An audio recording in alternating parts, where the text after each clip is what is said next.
The potato paradox. How drying a potato breaks your brain. Okay, quick math quiz. You have 100 kilograms of potatoes, but they're not all potato. They're 99% water. That means only 1 kilogram is actual potato stuff, the solids.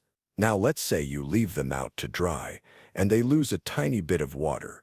They're now 98% water instead of 99%. Barely a change. Right. Maybe you lose a kilo or two? Wrong. You now have 50 kilograms of potatoes. Yes, 50. Half of them just vanished into thin air. Here's what's going on. Before drying, the solids were 1% of the total weight. After drying, they're 2%. But here's the trap. If 1 kilogram is 2%, then the whole thing must weigh 50 kilograms. That's the only way the math works. This is one of those brain-twisting moments where a tiny shift in percentage hides a massive change underneath. We assume 98% versus 99% means almost no difference, but percentages lie. They're ratios. The moment you tweak one side, the whole thing rebalances, sometimes in ridiculous ways. It gets worse. Drop to 95% water, and now your 100 kL shrinks to 20 kL. Try 90%? You're down to 10 kilograms. By the time you're done drying, your potatoes are basically a rumor. This isn't just a farming trick.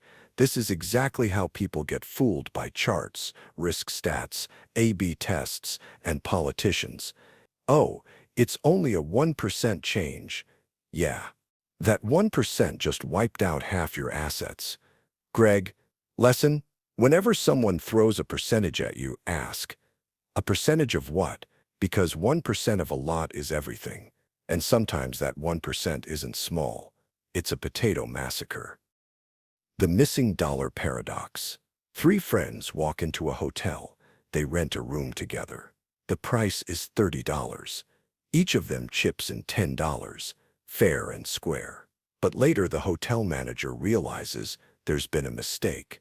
The room should have only cost $25, so he gives $5 to the bellboy to return to the guests. Now here's where it gets weird. The bellboy, being sneaky, decides to keep $2 as a tip, and he gives back $1 to each guest.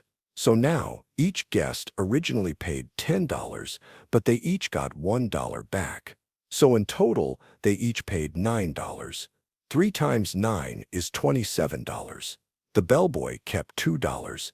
27 plus 2 is $29. But hold on. They started with $30. Where did the last dollar go? Feels like someone's lying, right? But here's the truth.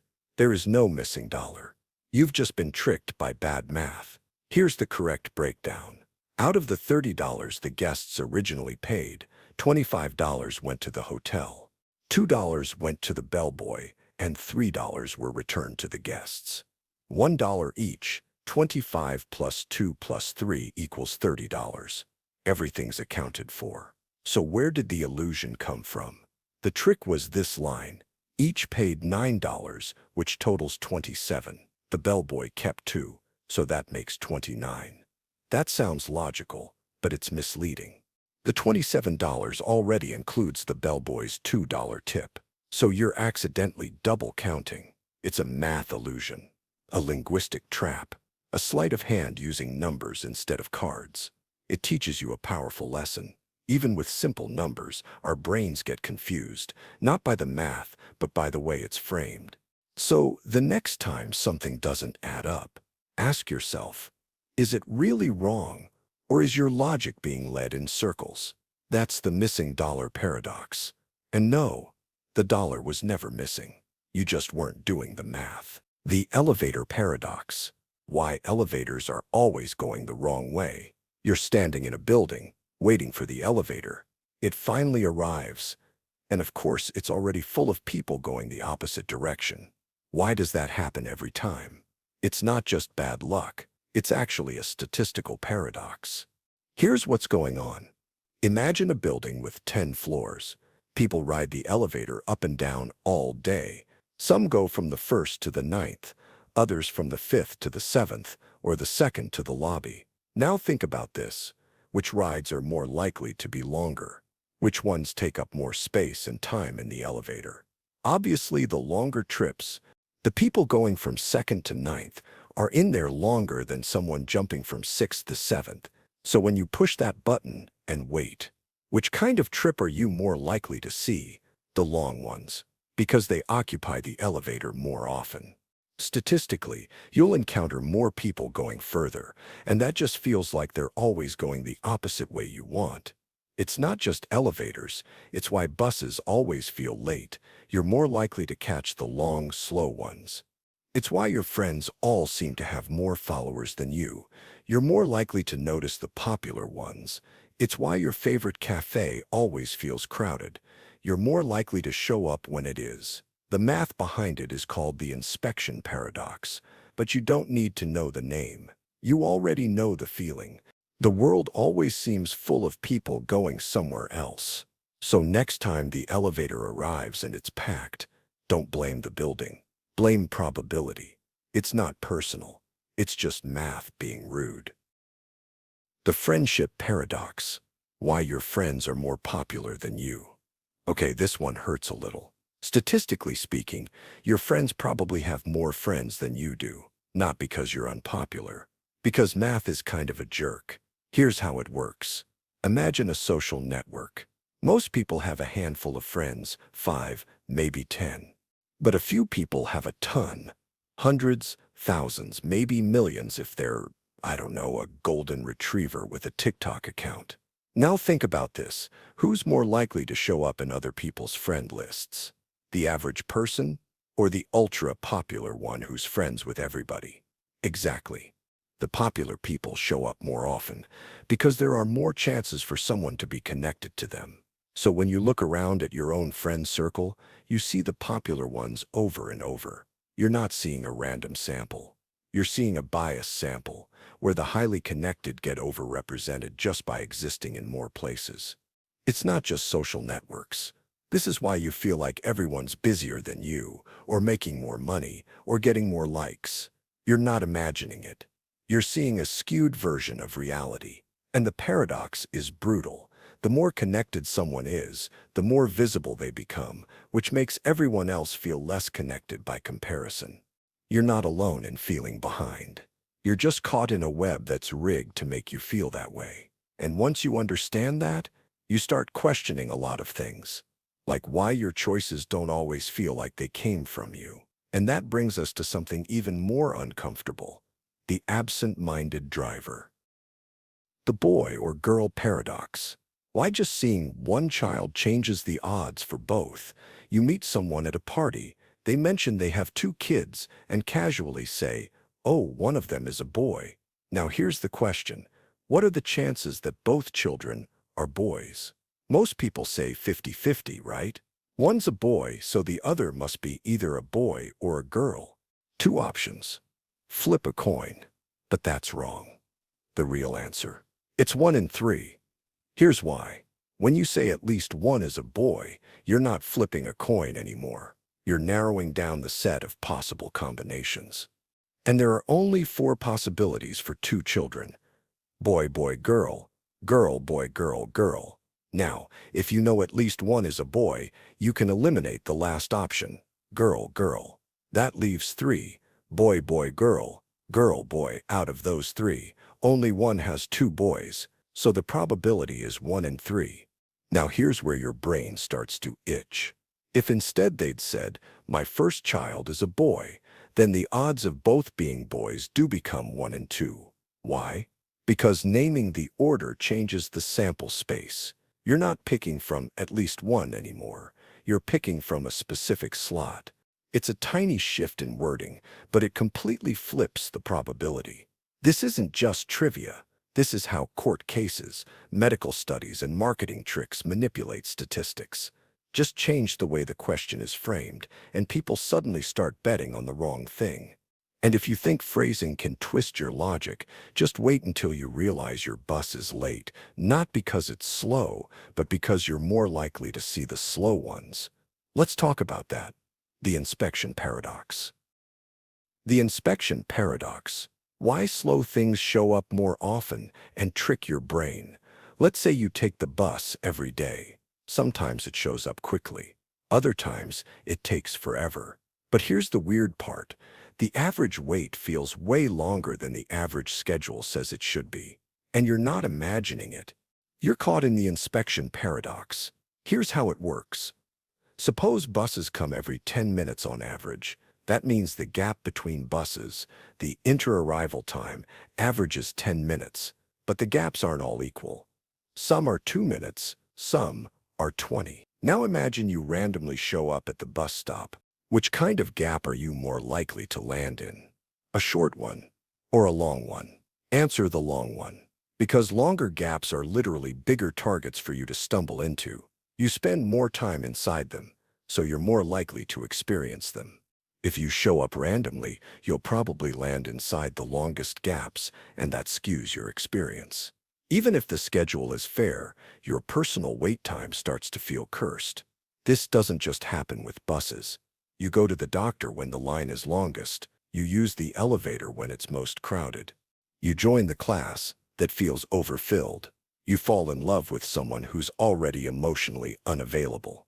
Okay, maybe that last one's not technically mathematical, but the feeling is the same. You're always showing up when it's hardest. The paradox here is that reality isn't unfair. It just looks that way from your angle. Because your angle is the one most likely to catch the worst of it, and if you think randomness is already messing with you, just wait until your brain starts seeing patterns that aren't really there at all. The hot hand paradox. When the streak is real, except it isn't. You're watching a basketball game. One player is on fire. He's made 5 shots in a row. The crowd's screaming. The announcer says he's got the hot hand. Next shot, guaranteed bucket. Except, statistically, it's probably not. This is the hot hand paradox, where humans see streaks, but probability sees noise. Back in the 1980s, researchers studied thousands of basketball shots. They wanted to know, do hot streaks actually exist? The answer? Not really. When a player hits 3 shots in a row, people think they're hot. They expect the 4th shot to go in at a higher rate. But the data said, no change. Their odds stayed the same. In some cases, they even got worse because the player started taking riskier shots. So why does the hot hand feel so real? Because the human brain hates randomness. It wants patterns. It sees a few lucky events and instantly builds a story around them. He's heating up. She's in the zone. He's due for one. We do it with stock prices, casino games, sports, and even relationships. 3 good dates. Must be destiny. 3 red numbers on the roulette wheel.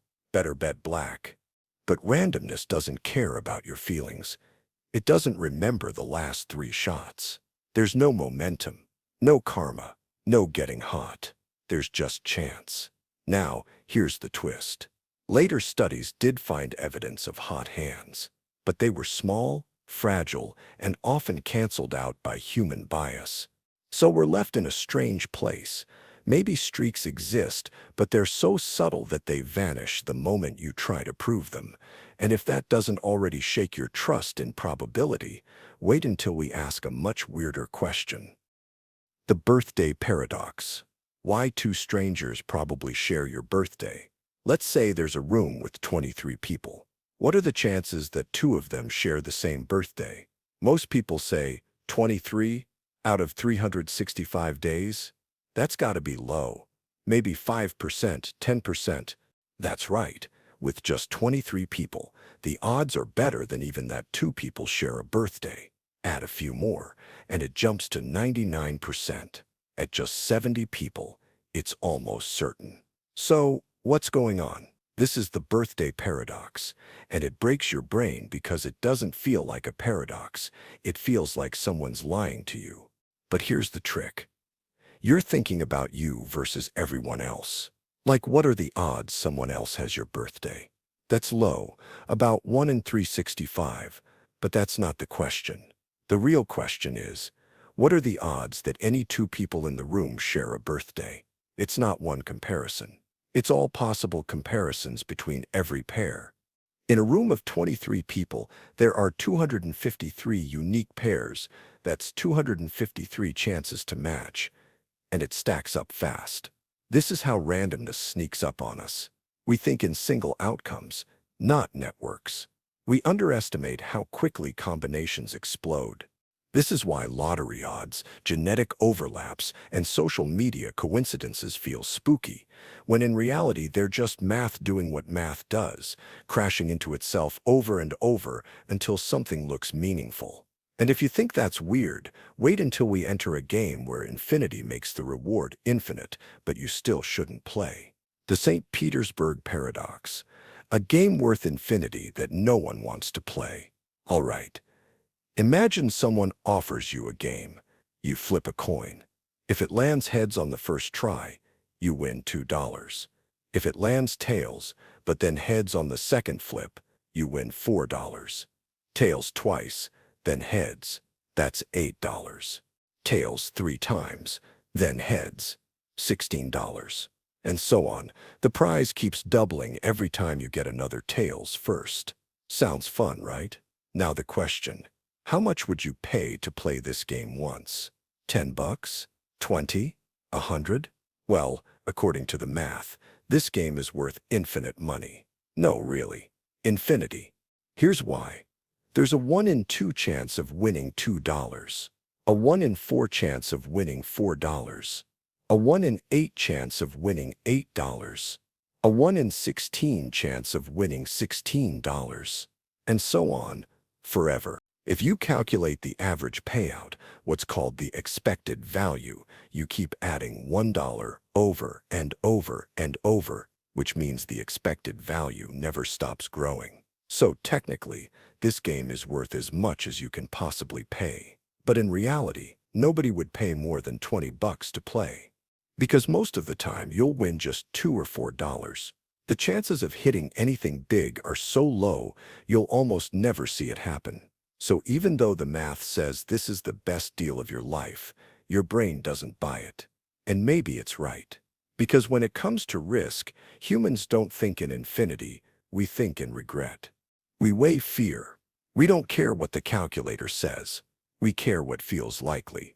And that instinct becomes a lot more dangerous when it shows up in places like courtrooms, where someone's entire life can hinge on a single number.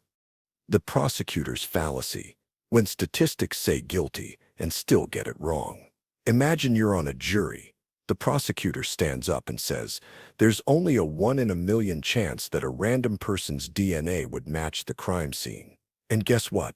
This guy right here matches. That means he must be guilty. Case closed. Sounds convincing, right? But here's the problem. That logic is completely wrong. This is called the prosecutor's fallacy, and it's one of the most dangerous mistakes in reasoning. It happens when someone confuses two very different questions. What's the chance an innocent person would match the evidence? That's 1 in a million. What's the chance the person is innocent, given that they match the evidence? That's a whole different thing. Here's the twist.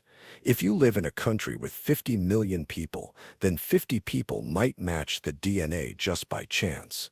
So if the police already had a suspect and tested them, it's strong evidence. But if they searched millions of people and then found this match, that's not proof. It's a statistical fluke. It's like this. Imagine you pull a single winning lottery ticket out of a giant pile. That ticket is special. But if you scan every ticket in the country until you find a winner, you didn't predict anything. You just looked long enough. This is why innocent people have gone to prison and even death row, because juries believed 1 in a million means only one person. It doesn't. The real question is always, compared to what? And once you start questioning how numbers can twist the truth, you'll start seeing how even democracy itself can be broken by math. The paradox of voting. Why your vote almost never matters, and why we vote anyway. You wake up on election day. You think, should I bother voting? Then you remember what everyone says. Every vote counts. Your voice matters. Elections are decided by the people who show up. Sounds noble. But here's the cold truth. If you're in a national election with millions of voters, the odds that your single vote will change the outcome are basically zero, like 1 in 10 million if you're lucky. That's the paradox of voting.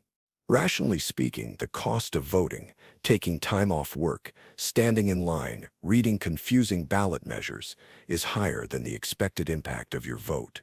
Statistically, it just doesn't pay off. So, why do people vote at all? This is where it gets weird. According to strict logic, no one should bother. But every year, millions do. Why? Because humans aren't calculators. We vote because it feels meaningful, because it's part of our identity, because we want to belong. Because what if this time it's close? But the paradox doesn't end there. It also shows up in how we count votes. Sometimes, voting for your favorite candidate helps their opponent win. In ranked choice systems, picking your true Hav-1 can eliminate them.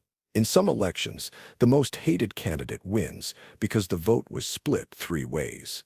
In game theory, this is called strategic voting, and it turns democracy into a kind of gamble where the most honest vote isn't always the smartest one. So now you're stuck. Your vote is nearly meaningless unless millions of other people believe it isn't, and if that feels rigged, just wait until you find out that even your bus schedule is playing tricks on you. The bus paradox: why you always wait longer than the average. You check the schedule. The bus is supposed to come every 10 minutes, so you show up at the stop expecting a short wait. But it never feels like 10 minutes, does it? It feels like you're always waiting 15, 20, sometimes forever. What gives?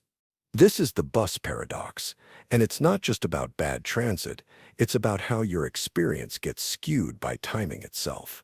Here's how it works. Let's say buses come every 10 minutes on average, but in reality, they don't come like clockwork. Some arrive after 5 minutes, some take 15. There's variation, randomness. Now imagine you show up at a random moment. What kind of gap are you more likely to land in? The short one or the long one? The long one. You're more likely to stumble into a 20-minute gap than a 5-minute one, simply because longer gaps take up more time. It's like standing on a street and waiting for a parade. If some floats are 2 meters long and some are 20 meters long, you're more likely to see the bigger ones. Same thing with time. You're more likely to find yourself inside a longer gap. So even if the bus averages every 10 minutes, your personal wait time will feel much longer. And this doesn't just happen with buses. You're more likely to arrive during long lines. You're more likely to get stuck behind slow cars. You're more likely to date people during the worst years of their life. Okay, maybe that last one's not mathematically proven, but it feels true. The paradox is simple. You experience time differently depending on when you show up. And if randomness is already that unfair, wait until being more efficient somehow makes everything worse. The Jevons Paradox: why making something more efficient makes people use more of it. Imagine this. You invent a car engine that uses half as much fuel. Amazing, right? Better for the environment, cheaper for everyone, cleaner, smarter, efficient. So, what happens? People drive more, a lot more, because now it's cheaper. And suddenly, the total amount of fuel being burned actually goes up, not down. That's the Jevons Paradox, and it's one of the most frustrating ideas in economics. Here's the logic. When something becomes more efficient, whether it's gas, electricity, water, data, the cost goes down, the convenience goes up, and people end up using more of it overall. Energy-efficient light bulbs, people leave them on longer. Fuel-efficient cars, more road trips, faster internet, more streaming, more scrolling, more digital junk. The paradox isn't that efficiency is bad. It's that it backfires when human behavior isn't part of the equation. Because humans don't just use things logically, they respond to cost, to availability, to comfort. And the easier something is to use, the harder it is to stop. This is why technologies that are supposed to save the planet often make things worse. It's why your phone's battery saver mode becomes your excuse to stay on it longer. And it's why, even though modern appliances use less electricity than ever before, our total energy use keeps climbing. We don't fix problems. We just find ways to do more of them, faster. And if you think adding efficiency makes things worse, wait until you see what happens when we add more roads to fix traffic. The Braess Paradox. Why adding more roads can make traffic worse. City planners have a problem. Too much traffic, not enough flow. So what do? They build a new road. Straight shot, smooth asphalt, a shortcut through the mess. Problem solved, right? Nope. The result?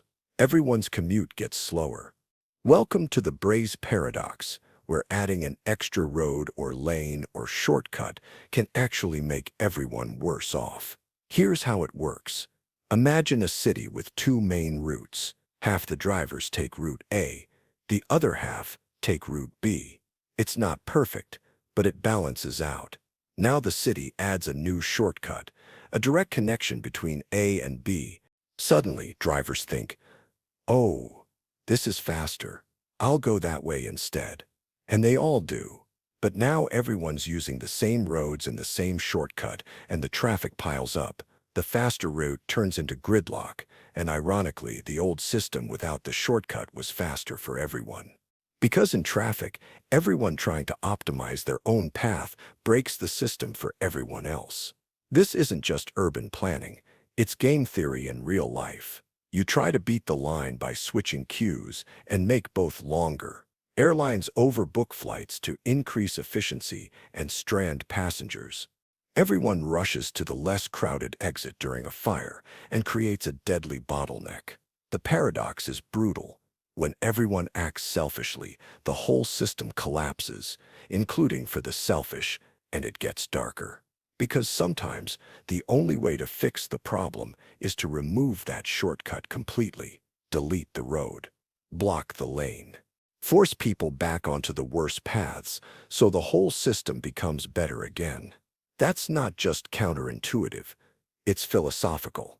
Because if adding more options makes everything worse, then maybe freedom itself isn't always the solution. And next we'll look at something even more twisted. Why your evidence might be a complete illusion. The low birth weight paradox. When saving babies makes it look like hospitals are doing worse. Here's a brutal one. You look at hospital data. One hospital has a higher death rate for babies. Another has a much lower one. Seems obvious. One hospital is better, right? Not so fast. Because if you zoom in, you realize something strange. The hospital with the higher death rate is actually the better one. They're just treating more fragile babies. Why? Because they're the only ones good enough to try. Welcome to the low birth weight paradox, where saving lives can make your numbers look worse. Here's how it happens. Low birth weight babies, premature, underdeveloped, high risk, have much higher chances of complications. Most hospitals don't want to touch them. Too risky. Bad for their success stats. But a top-tier hospital, they take them in. They try to save them. They give them a chance. But even with the best care, some don't make it. And so their death rate, on paper, looks higher. Meanwhile, the other hospitals, they only treat the easy cases, and their stats look squeaky clean. This is what's called a confounding variable, a hidden factor that flips your interpretation upside down. It's not just medicine. A teacher who takes on struggling students might have lower average test scores. A program that hires ex-cons might have higher dropout rates. A country that tests more might look like it has more disease. The paradox is this: when you help the hardest cases, your results get punished, because success isn't always in the numbers. Sometimes it's in who you're even willing to try to help. And if you think that's unfair, wait until you realize your entire perception of the world is biased toward the biggest, loudest, most visible cases. The size bias paradox. Why your class, your commute, and your reality always seem bigger than average. You walk into a classroom with 200 students. You sit down and think, why are my classes always so crowded? Then your friend at another school says their class only has 30. Typical. But here's the catch. You're not unlucky. You're just typical. Statistically, this is the size bias paradox. It's not about what exists. It's about what you're likely to experience. Let's break it. Imagine 10 classes, 5 small ones with 10 students, 3 medium ones with 30, 2 giant ones with 200. Now ask, what's the average class size? That depends on who you ask. The school says, let's average the classes themselves. That gives a small, tidy number.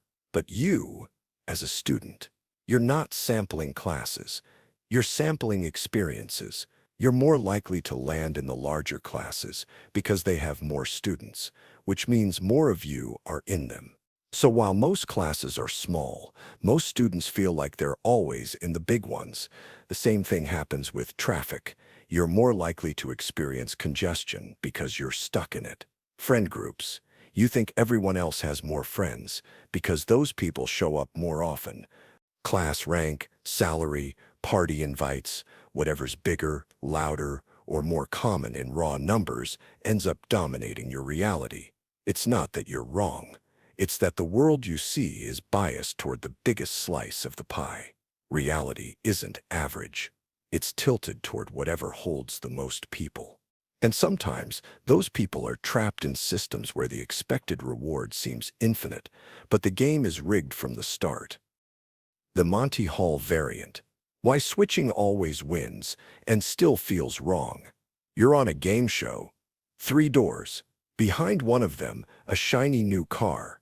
Behind the other 2, goats. You pick Doorhov 1. The host, who knows what's behind the doors, opens Doorhov 3. It's a goat. Now he turns to you and says, do you want to stick or switch to Doorhov 2? Your gut says, it's 50-50 now. Doesn't matter. But your gut is wrong. Statistically, you should always switch. Why? Let's walk through it. When you first picked Doorhov 1, your chance of picking the car was 1 in 3. That means there was a 2 in 3 chance the car was behind one of the other 2 doors. Then Monty opens a door that he knows has a goat. So now that whole 2 in 3 probability collapses onto the remaining unopened door, door 2. Your door, 1 in 3. The other one, 2 in 3. Switching doubles your odds. And yet, most people don't switch. Why? Because it feels like 50-50. Monty eliminated a door. Now there are 2. That's all the brain sees. But the trick is, Monty's choice wasn't random. It was designed to give you information. This paradox is famous not because the math is hard, but because people fight it emotionally. Even Nobel Prize winners argued about it. It's a rare case where the correct choice feels wrong and the wrong one feels safe, which is kind of a metaphor for how we live. And just like with the goats, sometimes the most valuable things are hidden behind options that look smaller, simpler, or rarer. That brings us to something much older and much weirder, the twin prime paradox. Infinity is full of patterns that slowly disappear. Let's talk about primes, those lonely numbers that can't be divided by anything but 1 and themselves. 2, 3, 5, 7, 11, 13. Now look closer. See how 3 and 5 are just 2 numbers apart? Same with 5 and 7. Later on, 11 and 13. Pairs like that are called twin primes, primes that sit side by side with just 1 number between them. They show up all over the place. At first, but as the numbers get bigger, they start to fade. 100 and 1, 2, not twins. 10,000 and 10,002. Nope, go to a billion, a trillion. The space between primes stretches out. Twin primes get rarer and rarer. So here's the paradox. There are infinitely many primes, but we don't know if there are infinitely many twin primes. They keep popping up, just slower and thinner, like distant stars. Some of the smartest minds in math believe there are infinite twins, but no one's been able to prove it, not yet. And that's the strange tension. You're standing in the middle of infinity. You can see the pattern continuing forever. Maybe, but you can't be sure. And it messes with your intuition. Because in a universe of endless numbers, you expect endless repetition. But some things, even simple things, just drift away, and you can't catch them. The twin prime paradox isn't just about numbers. It's about how truth itself can exist without proof, how something can feel obvious and still be unsolved, and how even in infinity, scarcity still finds a way in. And now, just for contrast, let's go from too little to way too much. What happens when you get everything you want? The paradox of choice. More options, more freedom, more anxiety. You walk into a store to buy toothpaste. You expect maybe 3 options. Instead, you see 47: whitening, extra whitening, cavity defense, enamel shield, sensitive teeth, baking soda, charcoal, cinnamon, gel, foam, no foam. What happens? You freeze. This is the paradox of choice, where more freedom ends up making you feel less free. Here's what the research shows. When people are given a few choices, they usually pick something, feel satisfied, and move on. When they're given too many, they hesitate, they delay, they second-guess, and they often walk away with nothing. More options don't make us happier. They make us less sure, less confident, and way more likely to regret whatever we chose. Why? Because when there are only 2 or 3 options, you can compare them easily. Your expectations stay grounded. But when there are dozens, hundreds, suddenly, every choice feels wrong. You didn't pick the best one. You picked one of many. And what if the one you didn't pick was better? It creates a loop of perfectionism, regret, and decision fatigue. So instead of feeling liberated, you feel stuck, even when you technically have more power. This isn't just toothpaste. It's dating apps, streaming platforms, career paths, life goals. Freedom becomes pressure. Options become noise, and the weight of choosing crushes the joy of having chosen. And just like that, you realize more isn't always better. Sometimes the trick isn't picking the right thing.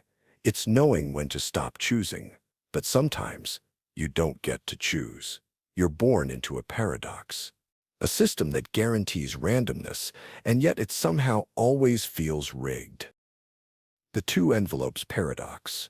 Why switching always seems smarter until it isn't. You're handed 2 envelopes.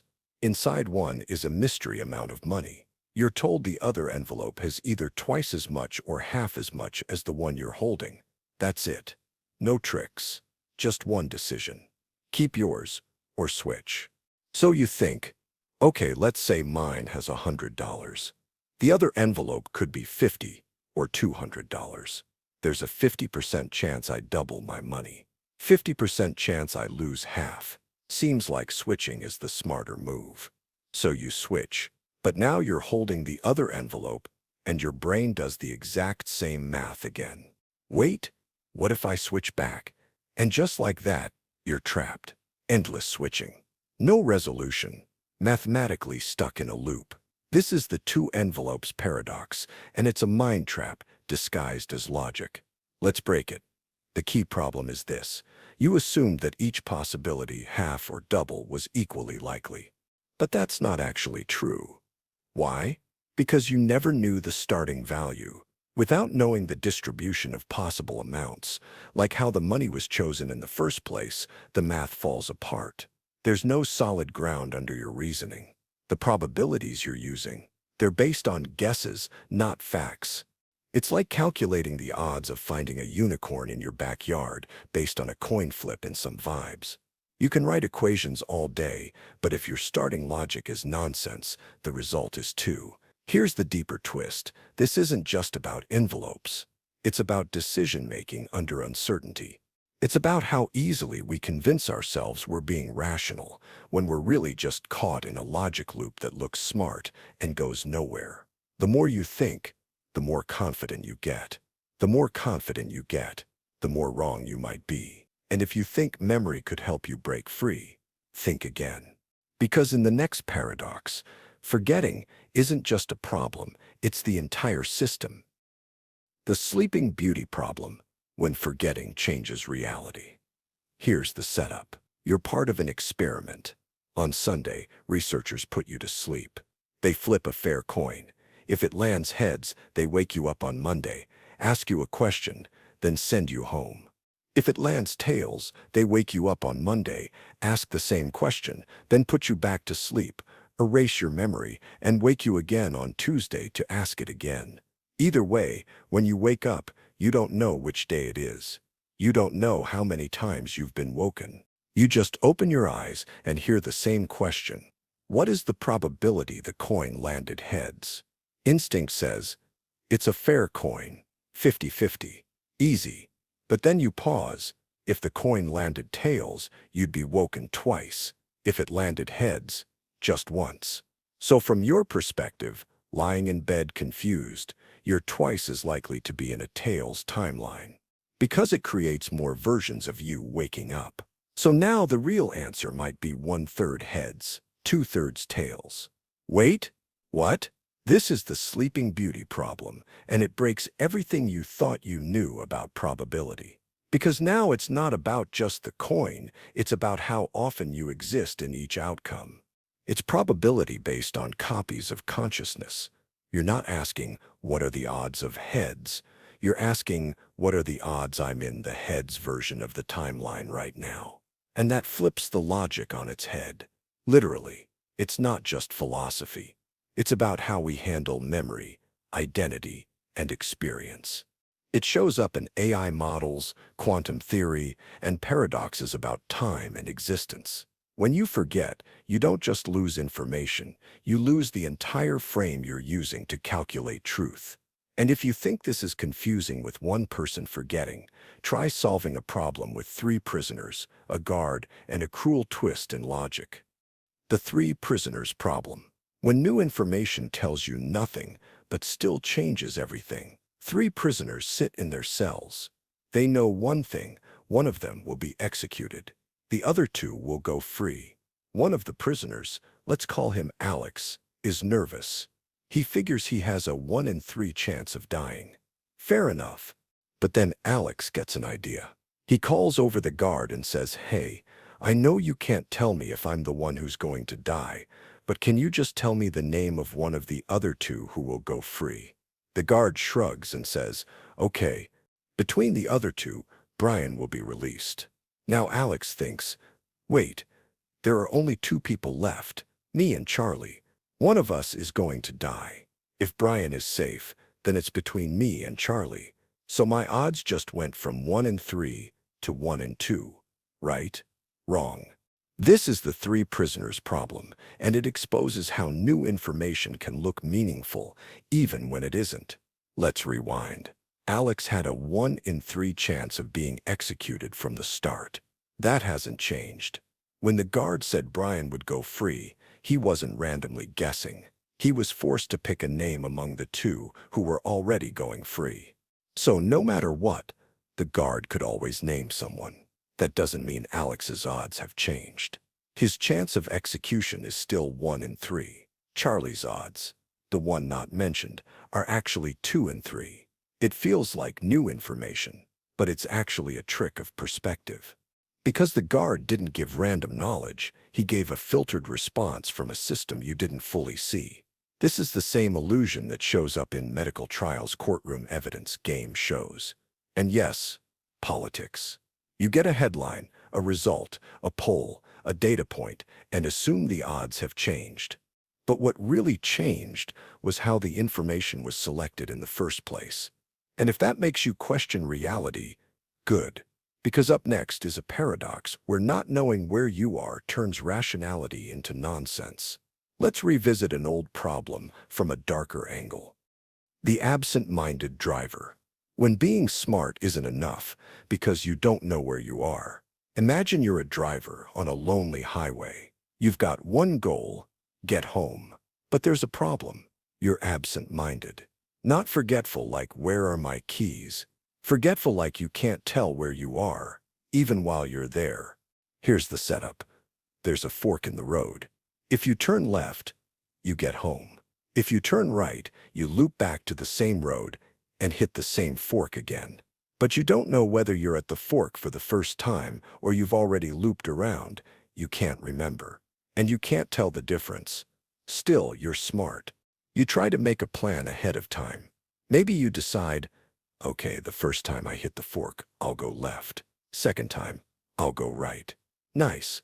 But when you arrive at the fork, you don't know if it's the first time or the second. That plan, useless.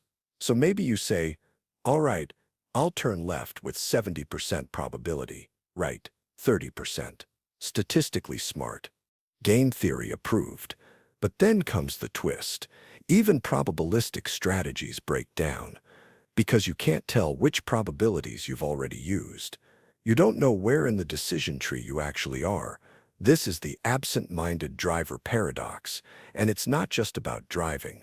It's about plans that rely on knowing your own place in time, which it turns out is a lot of them.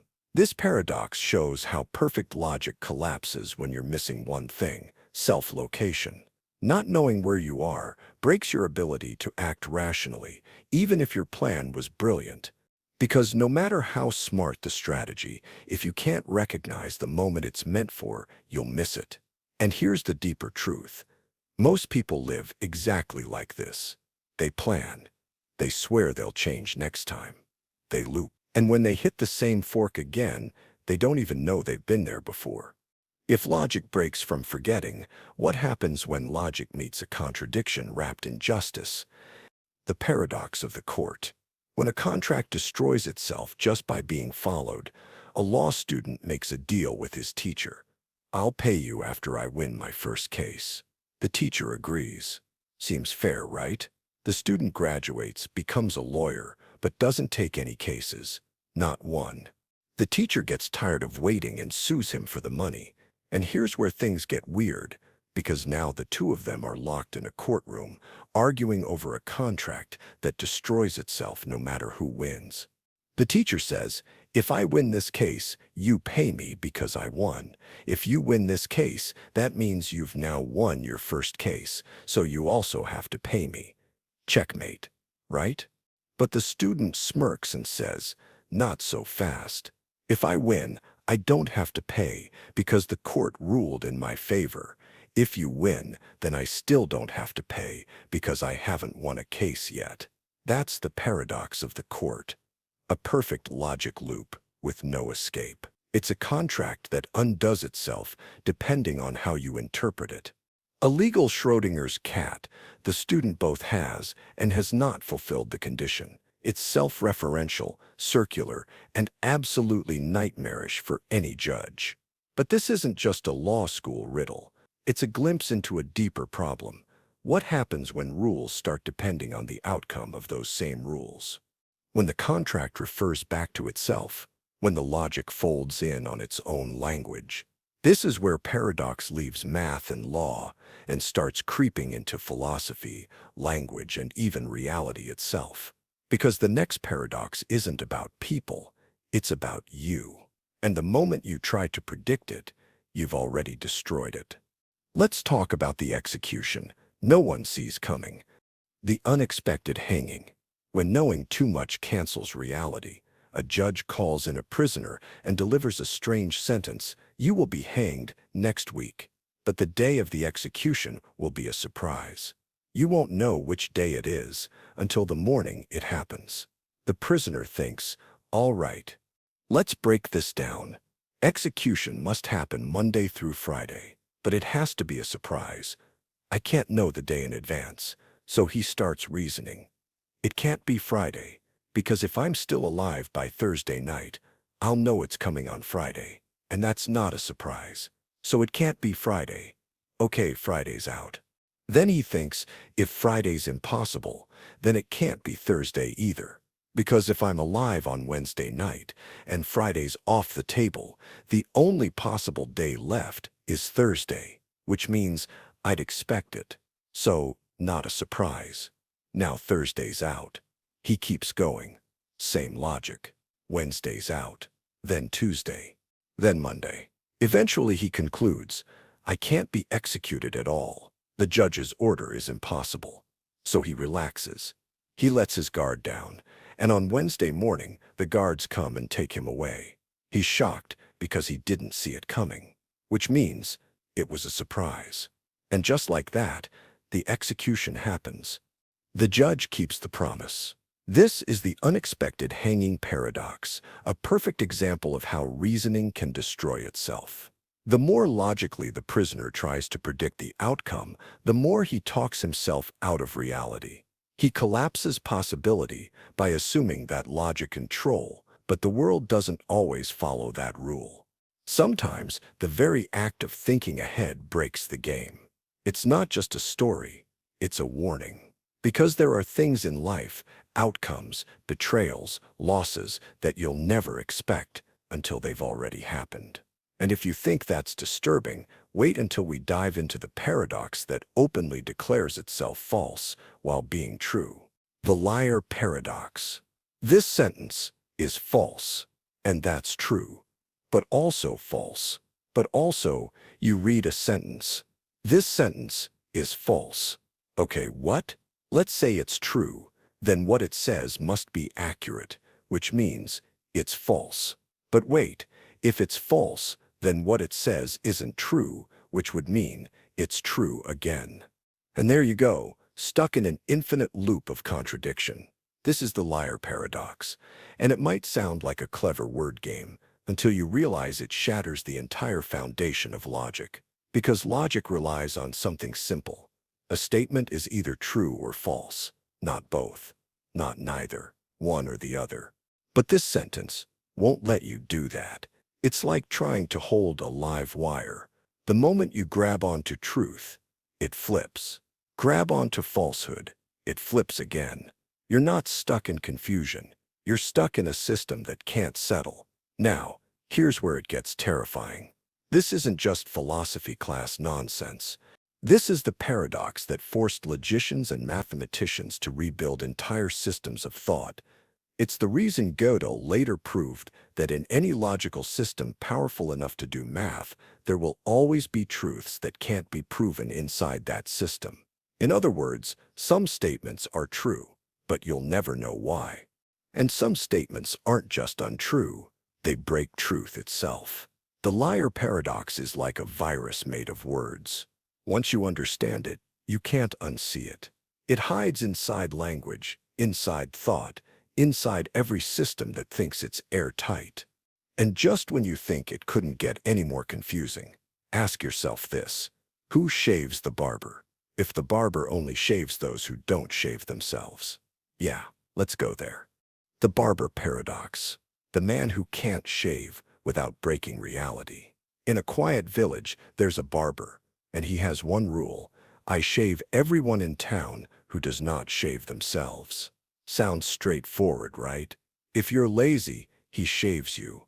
If you're self-sufficient, you do it yourself. Everyone's covered, efficient. Until someone asks the one question that breaks everything: who shaves the barber? Let's try both options. If the barber shaves himself, then by definition, he shouldn't, because he only shaves people who don't shave themselves. But if he doesn't shave himself, then he must, because he shaves everyone who doesn't shave themselves. Contradiction. Both answers break the rule. Neither makes sense. The very definition of the barber undoes itself. This is the Barber Paradox, and it's not really about barbers. It's about self-reference, systems that talk about themselves in ways that collapse. It shows up in logic, language, computer science, even social systems. The rule is, follow no rules. Ignore this message. Delete this file. Unless it deletes itself. Moderators are immune to bans, except from themselves. Once you let a system define itself in terms of itself, you create a hole, a black hole where logic gets sucked in and can't escape. Bertrand Russell came up with this to show that even set theory, the foundation of math, was vulnerable, and he was right. The barber isn't just a puzzle, he's a glitch, proof that even simple rules can create impossible loops.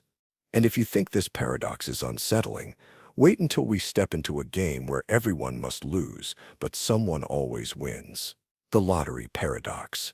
Everyone is going to lose, And yet, someone always wins. Imagine there's a national lottery, millions of tickets, one guaranteed winner. You hold a ticket in your hand. Now ask yourself, do I believe I'm going to win? Of course not. That would be ridiculous. The odds are 1 in tens of millions. You're certain you're going to lose. In fact, everyone feels the same. My ticket? Nah, definitely not. Yours? Not a chance. Theirs? Nope. So you go around the room, one person at a time, and for every single person, it seems totally rational to believe their ticket will not win. And yet, someone's going to win. Guaranteed. That's the lottery paradox. It exposes a terrifying little glitch in how belief works. It's rational to believe each individual ticket will lose, but it's irrational to believe all tickets will lose. And yet, that's exactly what we end up doing. The paradox here isn't about gambling. It's about how perfectly logical beliefs, when stacked, can lead to a conclusion that's logically false. It shows up in philosophy, statistics, even justice. Each piece of evidence is weak, so the case must be weak. Every witness is unreliable, so the truth must be unknowable. No single vote matters, so elections don't matter. We build up reasonable doubts until we accidentally erase the very thing that must happen. And here's the twist. Even the winner probably thought they were going to lose. They were just one more rational person, wrong in the only way that matters. So what do you trust? Your reasoning, or the fact that someone always wins? And what happens when you introduce someone who already knows the outcome and uses that knowledge against you? Let's step into a puzzle where free will collapses in real time. Jevons Paradox, a mind-reading predictor, a sealed box, and the death of free will. Here's the setup. You're standing in front of two boxes.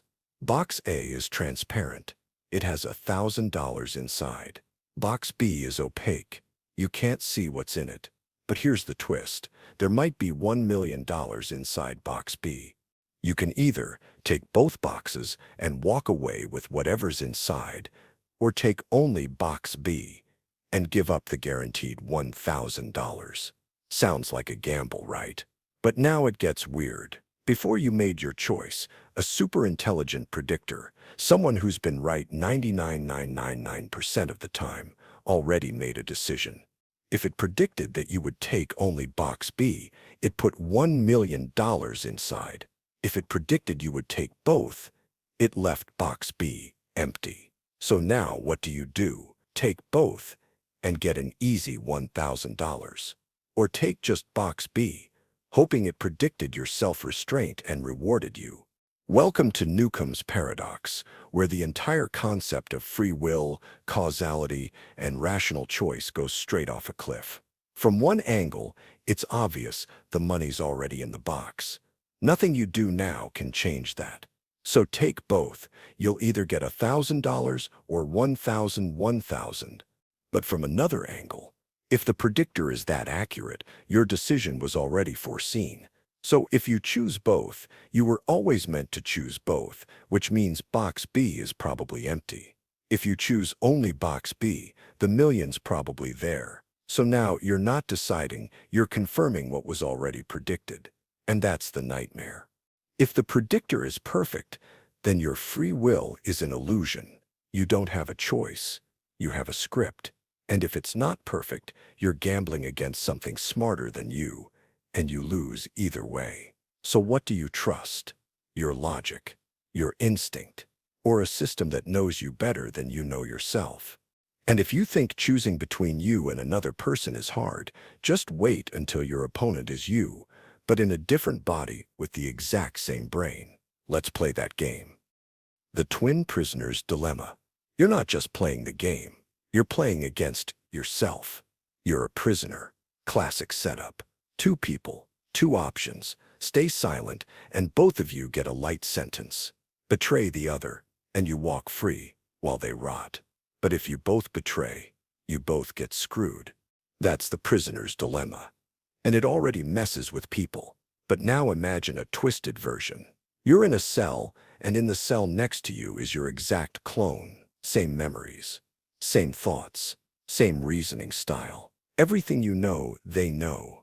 Everything you'd think, they'd think. Now the question, do you betray them or stay silent? You already know what they'll do because they'll do what you do. There's no tricking them, no bluffing, no maybe they'll cooperate while I stab them in the back. They're you. You are literally your own opponent. Now here's the paradox. If you're both smart and selfish, you might still betray each other because you both calculate, they'll do what I do, and if I betray, at least I don't get the worst sentence. But that logic leads to mutual destruction, even though both of you knew better. This is the twin prisoner's dilemma, and it's not just a puzzle. It's a mirror. It shows how game theory breaks down when the boundary between self and other disappears. It's about identity, about trust, about whether cooperation is truly possible when the person you're gambling with is you. And here's the punchline. This isn't science fiction. We make decisions like this all the time. When you leave something for future you to handle, when you make promises you know you'll break, when you sabotage someone knowing they're just a version of you who made a different choice. And if you think that's intense, wait until you enter a game where both players are smart, but quitting too soon becomes the smartest move. The centipede game paradox. When being too smart ruins everything, instantly. Picture this. Two players sit across from each other. There's a growing pile of money on the table. Each round, they have a choice. Take the pot now and end the game. You get more than the other person. Or pass it and let the pot double, but give your opponent the same choice next. The longer you pass, the bigger the reward. Cooperate for 5 rounds. The prize is huge. Make it 10? Even better. All you both have to do is not grab too soon. Now here's the twist. If both players are perfectly rational, the game ends immediately. Let's say you're player 2. If the game gets to you, you'll think, if I pass, player 1 gets the next move. And if they're rational, they'll take it. So I should take it now, before they do. Player 1 thinks the same. If I pass, player 2 will take it next turn, so I should just take it now. So player 1 grabs the pot on the very first turn. No trust, no growth. Game over. Everyone loses. That's the centipede game paradox, a perfect demonstration of how hyper-rationality kills cooperation. When everyone thinks too far ahead, trust collapses. Patience dies. Everyone acts to protect themselves and ends up with less. And here's the real kicker. We do this all the time. You leave a relationship too early because you assume they'll leave first. You abandon a project because you assume no one else will commit.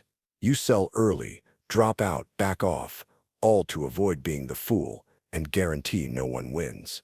The paradox isn't that people are dumb. It's that people are smart in isolation, but dumb together. And if that stings, good.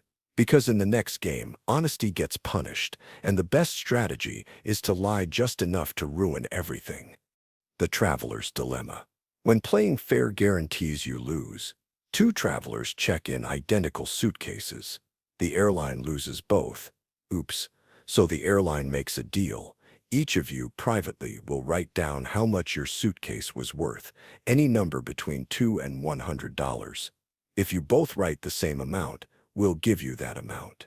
But if one of you writes a lower number, we'll assume that was the true value, and both of you will get that lower number, plus a small bonus too for whoever wrote less. Seems simple, right? Let's say you believe the other person will write $100 the max. So you write $99 to get the bonus. But now the other person is thinking the same thing. So they write $98. And now the spiral begins. If they write $98, I'll write $97. They'll write $96, $93, $93, until both players trying to outsmart and out-honest each other end up writing $2. Congratulations, you played yourself. This is the traveler's dilemma, a paradox where rational thinking leads to irrational outcomes. The best joint outcome is $100 each, but trying to get just a little edge causes a full collapse. Because every move to win makes both of you lose. This isn't hypothetical. In experiments, people really do slide downward, even when they know what's happening, even when they want to cooperate, because the fear of being taken advantage of kills the reward for playing fair. And this shows up everywhere. Negotiations, pricing wars, relationships built on passive-aggressive scoring systems. That friend who always says, "I don't care where we eat," but somehow always gets their way. The paradox is simple. The more you try to win, the less there is to win. And in the next paradox, you don't just lose a little, you lose everything because you were too committed to not backing down. The dollar auction game. When winning costs more than losing, and you can't stop. Here's a game that looks harmless at first. An auction. You're bidding on a $1 bill. Rules are simple. Bidding starts at 1 cent. Each new bid must go up by at least 1 cent. Whoever wins gets the dollar. But here's the catch. Both the winner and the runner-up have to pay. Wait, what? Yeah.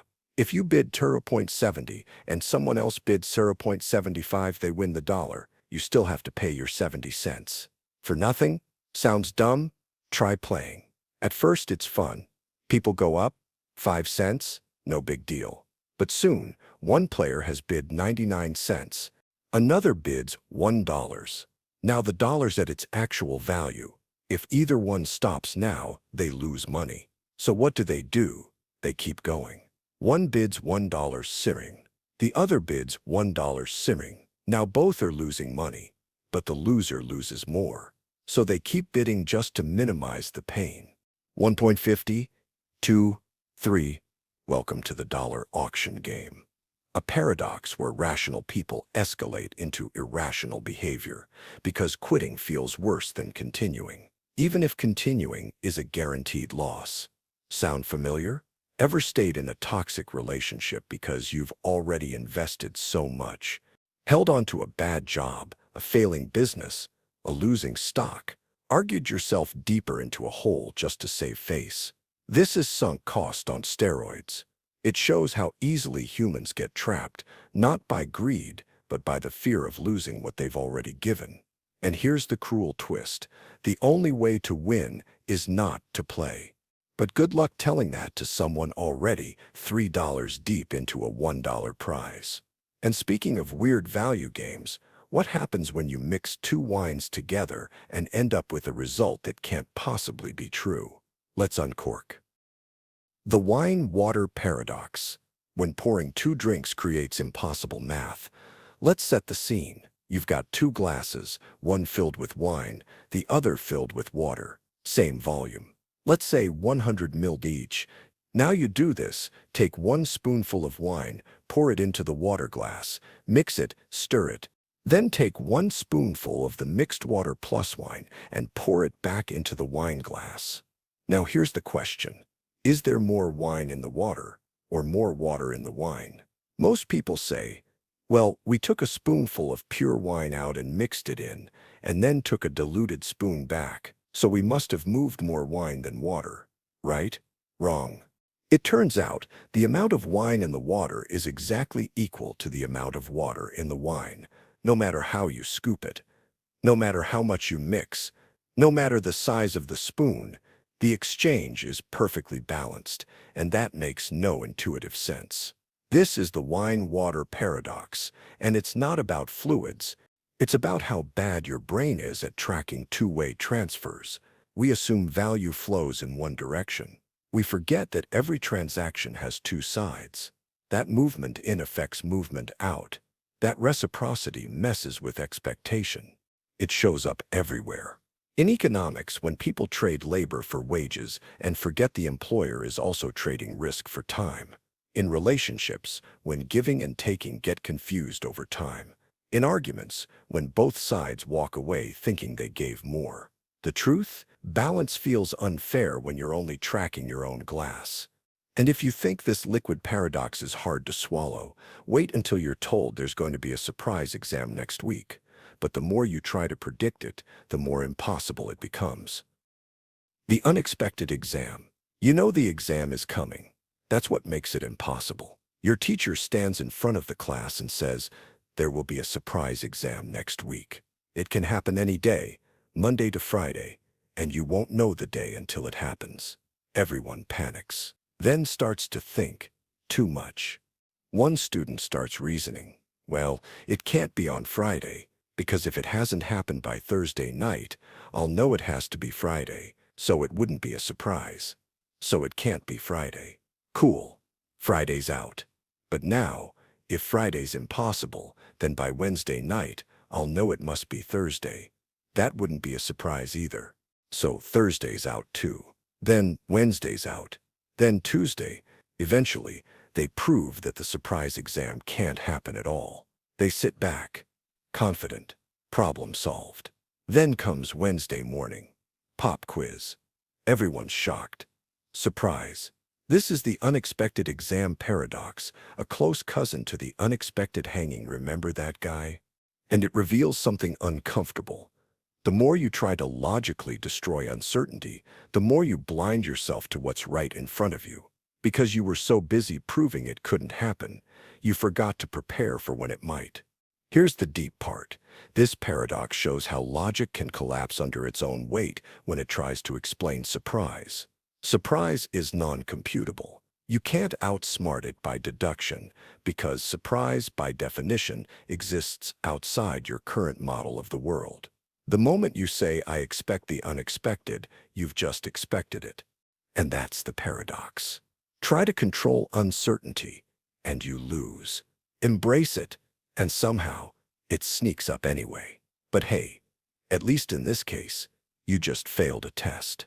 In the next paradox, you might be publishing a book full of facts you don't even believe. Let's open the cover on the paradox of the preface. When every fact is trustworthy, except the book as a whole. You're an author. You've spent years writing a serious, heavily researched non-fiction book. Footnotes, sources, peer review. Every chapter is backed by evidence. And now, right before publishing, you add this line to the preface. "Despite my best efforts, there may be errors in this book." That sentence, totally reasonable. Every author says something like it, but now step back. You believe every statement in your book is true. That's why you wrote it. But you also believe at least one of them is probably false. So, which is it? You trust each part individually, but you don't trust the whole. That's the paradox of the preface.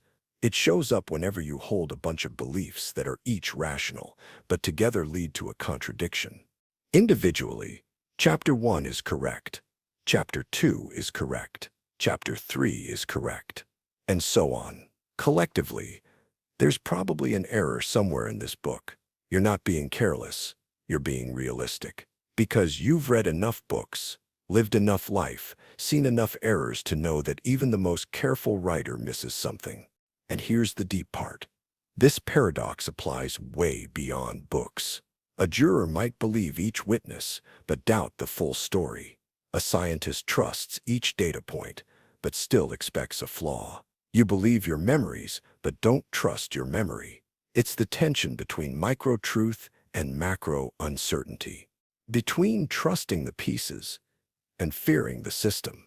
And if you think that's uncomfortable, imagine a sentence that's trying to talk about itself, but does it in a way that breaks language altogether. Let's move from contradiction to self-reference on steroids. The Quine Paradox. This sentence is about itself, and that breaks everything. Try to say something that refers to itself. Not like, "This sentence is short." That's fine. Try this. "This sentence is false." That's the classic liar paradox. We've already seen it. It loops back on itself and explodes. But philosopher Willard Van Orman Quine took it further. He created a paradox that doesn't just twist meaning, it loops language back onto itself in a way that feels eerie. Ready, yields falsehood when preceded by its quotation, yields falsehood when preceded by its quotation. Read that again. It's a sentence. But it's also a description of itself. And when you try to apply the description, you get something that must be false because it says so. But then it becomes true because it did what it said, which makes it false again, which makes it, yeah, your brain just tripped. This is the Quine Paradox, a bizarre loop of self-reference without quotation, where the sentence creates its own description. It's not just a logic trick, it's a warning. That language is not immune to recursion, and that the structure of a sentence can collapse under self-awareness. This has deep consequences. In programming, recursive code can crash your system. In law, self-amending clauses can create infinite loops. In philosophy, consciousness describing itself leads to endless regress. And in AI, a system that tries to model itself can glitch into feedback forever. The moment a system contains a full description of itself, it no longer plays by normal rules. And if that sounds insane, wait until a simple rule like post the letter leads you to burn it instead, because the instructions grew too large to make sense. Let's push logic one more step into absurdity. Ross's paradox. Winner turns your to-do list into absurdity. Imagine this. You're told you must post the letter. Simple, right? Go to the mailbox. Done. But then your lawyer friend shows up and says, well, actually, according to logic, post the letter means you're obligated to do that. But if we follow formal logic, you're also obligated to do anything that implies it. Like what? Oh, you could post the letter or burn it. That's still technically fulfilling the instruction. Wait, what? You're being told to post the letter. But now, adding ridiculous options like burn it makes the original command somehow easier to fulfill. That's Ross's paradox. In formal logic, if you're obligated to do A, then you're also obligated to do A or B, even if B is totally insane. Post the letter becomes post the letter or eat a shoe. And apparently, that's fine. This isn't just a joke. It's a deep problem in deontic logic, the logic of obligations. Because adding options is supposed to create freedom. But here, it dilutes the meaning of commands. It turns clear rules into mush. If you say, you must tell the truth, then by this logic, you must tell the truth. Or jump off a bridge is still valid. That's stupid. And yet, pure logic allows it. Why? Because A or B is true if either A or B is true. So if A is required, A or anything still counts. Even if that anything is nonsense. It's a case where the precision of logic breaks the messiness of life. Because human obligations aren't just about outcome, they're about intention. And when you strip away intention, you end up justifying anything, even burning a letter you were told to send. Moore's paradox. It's raining. But I don't believe it is. Try saying this out loud. It's raining. But I don't believe that it's raining. Sounds ridiculous, right? Because if you just said it's raining, then obviously you believe it's raining. Why else would you say it? But here's the kicker.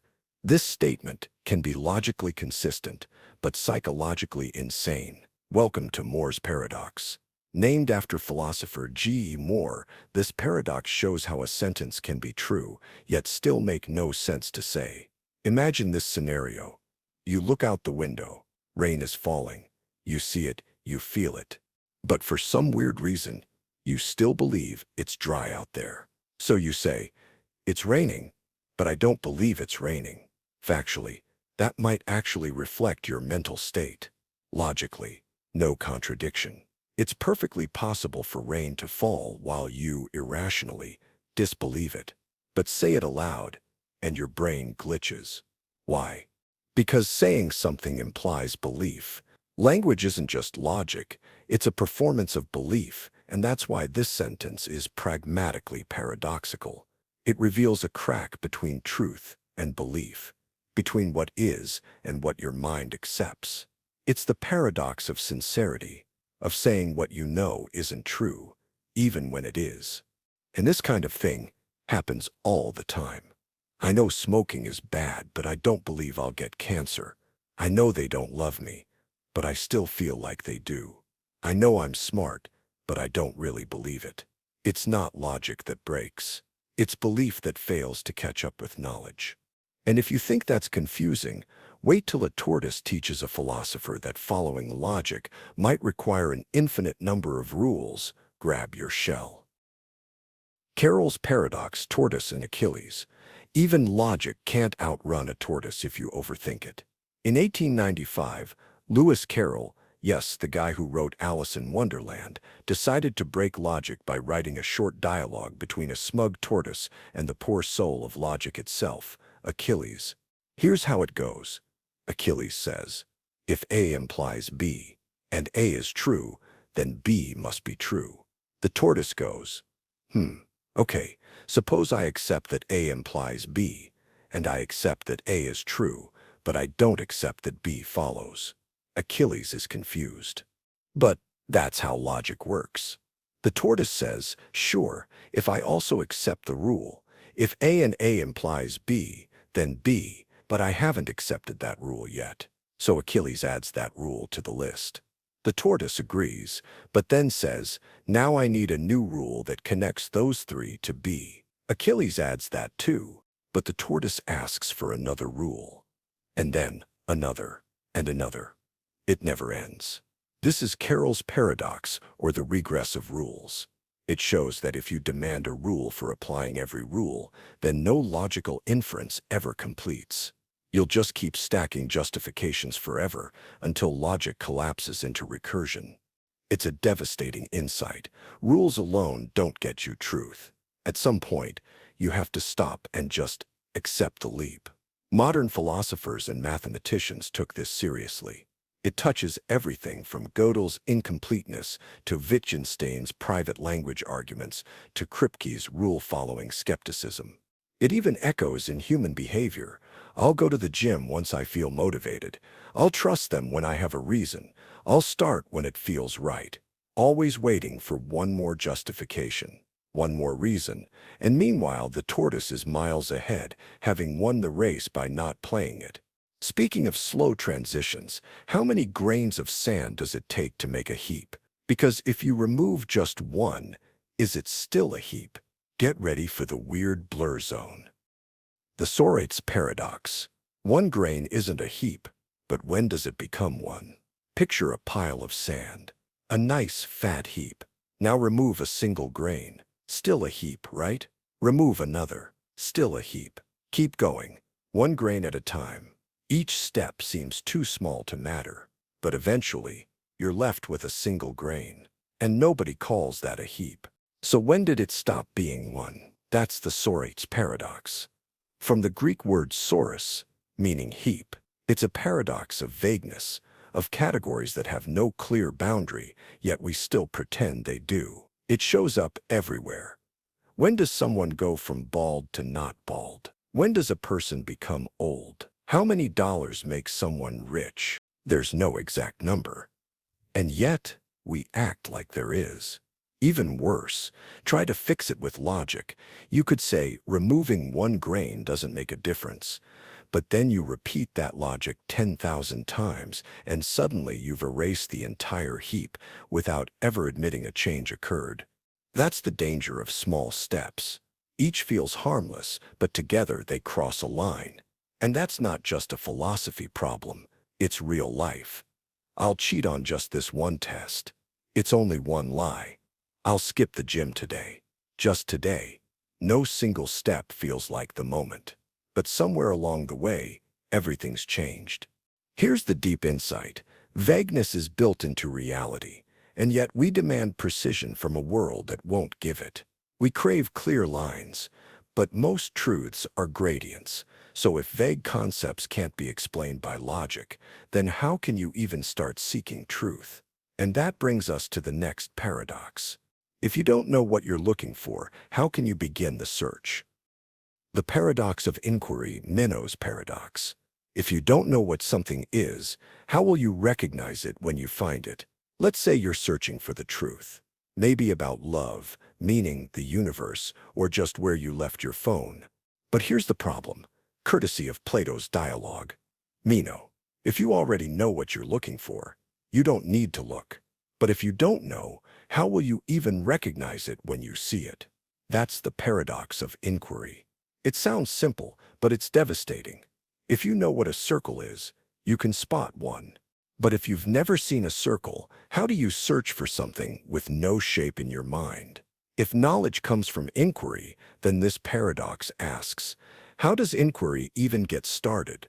Plato tried to escape this by suggesting maybe all knowledge is recollection, that we already know everything deep down, and learning is just remembering what your soul forgot. Okay, a bit mystical, but the question still burns. How do we learn something truly new? How do we even ask the right question if we don't know what we don't know? This haunts every scientist, philosopher, and confused teenager. How do you define justice without already knowing it? How do you seek meaning if you don't know what meaning looks like? How do you become a better person if you don't know what better means? It's not just a paradox. It's a mirror.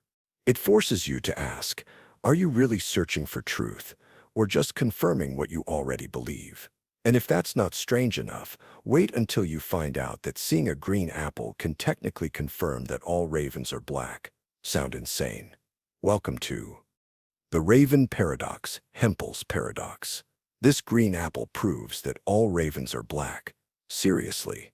Let's test a hypothesis. All ravens are black. Sounds simple. To confirm it, you'd go out and look at ravens, and sure enough, they're all black. Great. But logicians think weird. Here's what Carl Hempel pointed out. That statement, all ravens are black, is logically equivalent to everything that is not black is not a raven. Think about that. If a non-black thing turns out to not be a raven, it technically supports your hypothesis. So, a green apple, not black, not a raven, confirms all ravens are black. See the problem? According to logic, every object in the universe that is not black and not a raven is evidence that ravens are black, which means a white sock, a pink flamingo, a blue Honda Civic, they're all confirming your bird theory. That's Hempel's paradox, also called the Raven Paradox. It exposes a strange disconnect between logic and intuition. Because sure, from a strict logical standpoint, a green apple helps, but in practice it feels completely irrelevant. And that raises deep questions. What counts as evidence? Is all confirmation equal? Can logic really describe how we understand the world? In science, we don't treat all evidence as equal. We prefer direct observations over indirect ones. But pure logic doesn't care. That's what makes this paradox unsettling. Because it reminds us logic can be right and still be useless. And if that's not weird enough, wait till you hear the next one. If everything is knowable, then some truths must stay forever unknown. Yeah, welcome to epistemological heartbreak. The knowability paradox, Fitch's paradox. If all truths can be known, then some truths can never be known. This one sounds like a riddle, but it's real and brutal. Let's say you believe something inspiring. All truths are knowable. That is, if a thing is true, then it's at least possible for someone, someday, to know it. Seems reasonable. Optimistic, even. A nice belief for scientists, philosophers, and curious minds. But now enter logic with a baseball bat. Because here's what Fitch's paradox says. If every truth can be known, then every truth must actually be known. Wait, what? Let's break it down. Imagine there's a truth. There exists a truth that no one knows. Okay, maybe some obscure physics fact no one's discovered yet. If all truths are knowable, then even this truth, the one about ignorance, should be knowable. But once someone knows it, it becomes a known truth that says no one knows it. Boom. Contradiction. So if all truths are knowable, then there cannot be any unknown truths, which means all truths must already be known, which is obviously false, because we don't know everything, not even close. So you're stuck. Say all truths are knowable. Contradiction. Say some truths are unknowable. Ouch. Your dream dies. This paradox destroys epistemic optimism. It shows that some truths must remain unknowable, not because they're too hard, but because knowing them makes them false. It's a trap built into the structure of knowledge itself. And just when you think you can explain that clearly, someone will ask, okay, but what exactly does that mean? And suddenly you're in the next paradox. Can you define something without just saying the same thing in different words? Welcome to the paradox of analysis. If your explanation is correct, it's useless. If it's useful, it's wrong. This is the paradox that attacks definitions themselves, the very thing we rely on to understand anything. Let's say you want to define the word bachelor. You say, a bachelor is an unmarried man. Perfect, right? But here's the issue. If your definition is correct, then someone who already knows what a bachelor is learns nothing new from your definition. You've just said the same thing twice. It's true, but useless. On the other hand, if your definition is helpful, like it actually teaches someone what a bachelor is, then it must be adding information they didn't already know, which means it's not strictly equivalent. It's not the exact same thing. And therefore, it's technically wrong. This is the paradox of analysis, coined by philosopher G. E. Moore. It slices straight through philosophy, logic, and language. If an analysis is correct, it just repeats the original idea. If it's illuminating, it must be saying something more, and therefore not equivalent. It's a lose-lose. You either sound smart but say nothing, or say something new and risk being wrong. This paradox haunts philosophers constantly. Try defining justice, goodness, knowledge, consciousness. The moment your definition feels helpful, you've probably said too much. You've crossed the line from analysis into theory. So what's the way out? Some say we must live with partial definitions. Others say we rely on family resemblances, words that don't have strict boundaries but feel close enough to work in practice. But the deeper issue remains: how can language explain itself? How can you escape a system using only tools inside that system? And yet, we still feel things. We cry at movies, we laugh at stories, we empathize with people who never existed. Which brings us to the next strange puzzle. Why do we care about things we know aren't real? Welcome to the paradox of fiction. You cry at stories you know are fake, but why? You sit down to watch a film. A sad scene comes on. The music swells. The character dies. You cry, but wait. You know they're not real. The actor didn't actually die. There's a camera crew just outside the frame. The tears are glycerin. So here's the question. How can we feel real emotions about things we don't believe are real? That's the paradox of fiction. It goes like this. We only feel emotions for things we believe are real. We don't believe fiction is real, but we still feel emotions about fiction. Contradiction. We know the characters in a book are made up. We know the dragon isn't real. We know the lovers aren't actually in love, but our hearts race. We cry. We get angry. Philosophers and psychologists have wrestled with this for decades. One answer? Suspension of disbelief. We temporarily pretend it's real, but that's too simple. You don't forget it's fiction. You know you're reading a novel. You know you're watching a play, and yet the emotion hits. Another view. Maybe we feel quasi-emotions, like pretend fear or simulated sadness. But that feels insulting. Ask anyone who sobbed through Grave of the Fireflies if that was pretend sadness. Some go further. Maybe art hijacks the emotional system. It bypasses belief entirely and just triggers the brain like a real event would. But that leads to something even deeper. Why do we want to feel these emotions? Why do we seek out sadness, fear, heartbreak? Fiction doesn't just entertain. It shapes us, reflects us, moves us, and that's the setup for the next paradox. If sadness is something we avoid in real life, why do we love it in art? It's time for a contradiction that lives in your Netflix queue. The paradox of tragedy. We avoid sadness in life, so why do we crave it in art? Let's say your best friend is going through heartbreak, grief, or depression. You do anything to help them feel better. Because sadness in real life, hurts. Now explain this.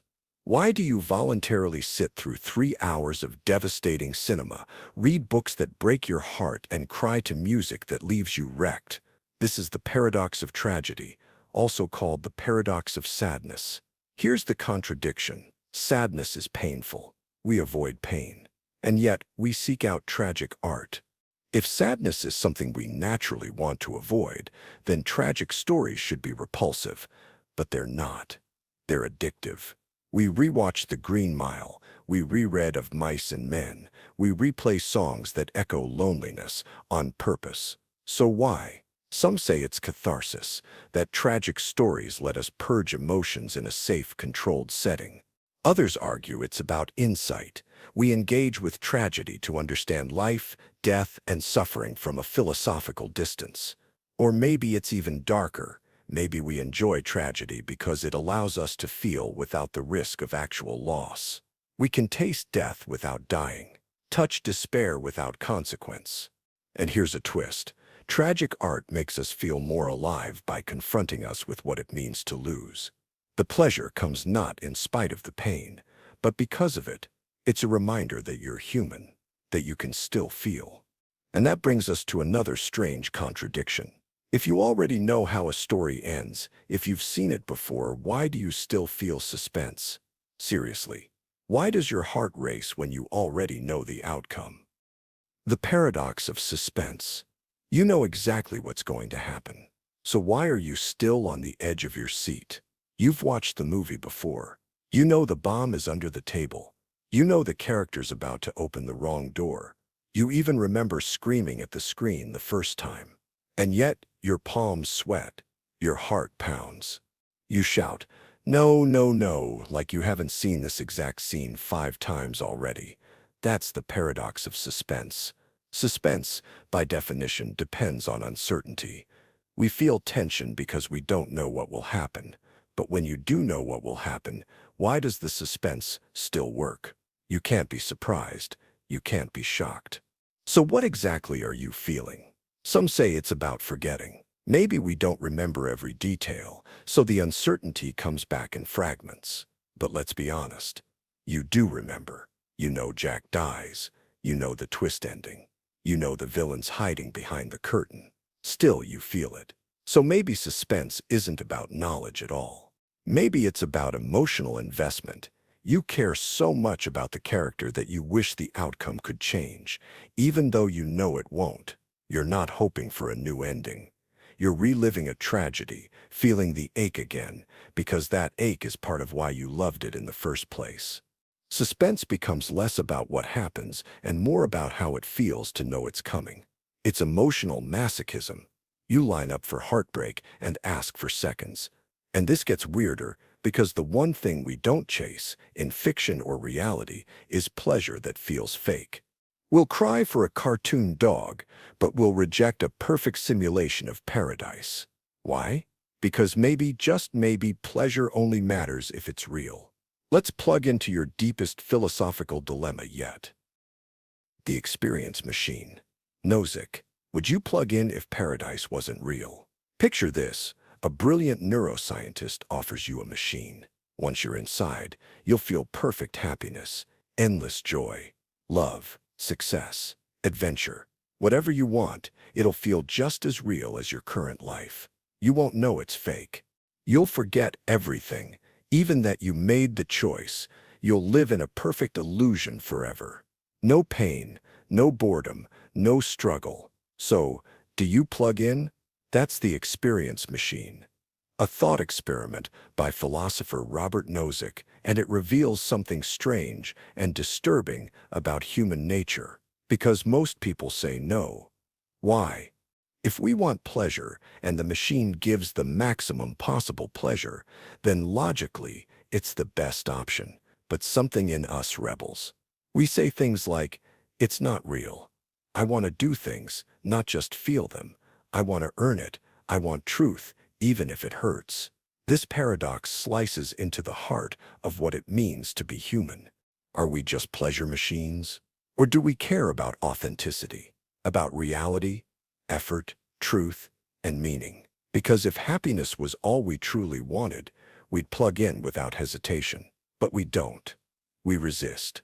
We want our happiness to mean something, to come from somewhere real, to be connected to the world, not just our nervous system, and that reveals a brutal truth. We don't just want to feel good, we want to be good, even if it's harder, even if it hurts. So let's push this even further. What makes you you? Your mind, your body, your choices. If every part of you was replaced, memory by memory, cell by cell, are you still you? Let's tear identity apart with the ship of Theseus variant. If every part of you changes, are you still you? Let's play a little game with identity. There's a ship, the legendary ship of Theseus. Over time, the crew replaces every plank. One by one, rotted wood gets swapped for fresh timber. Years go by. Eventually, none of the original parts remain. So, here's the question. Is it still the same ship? You might say, sure.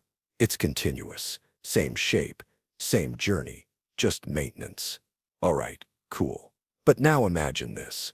Someone collects all the discarded planks, reassembles them elsewhere, and builds the original ship of Theseus out of its actual parts. Now what? Which one is the real ship of Theseus? The one with continuity, or the one with original materials? And now, look in the mirror. Because you are a ship of Theseus. Every cell in your body regenerates. Your thoughts change. Your memories evolve. Your personality shifts. Even your opinions on pizza toppings are unstable. Are you the same person you were 10 years ago? 10 minutes ago? Let's make it darker. Imagine future tech that lets us replace your neurons, one by one, with synthetic replicas. Each behaves exactly like the original. You never notice the change. Eventually, your entire brain is artificial. Question: is anyone home? Or take the sci-fi shortcut, copy your brain into a simulation. Now, two versions of you exist. They remember the same childhood, laugh at the same jokes, cry over the same breakup, but which one is you? If they diverge even slightly, if one sees a new ad, feels a new feeling, do they become different people? This paradox isn't just abstract. It's creeping into neuroscience, AI, and ethics.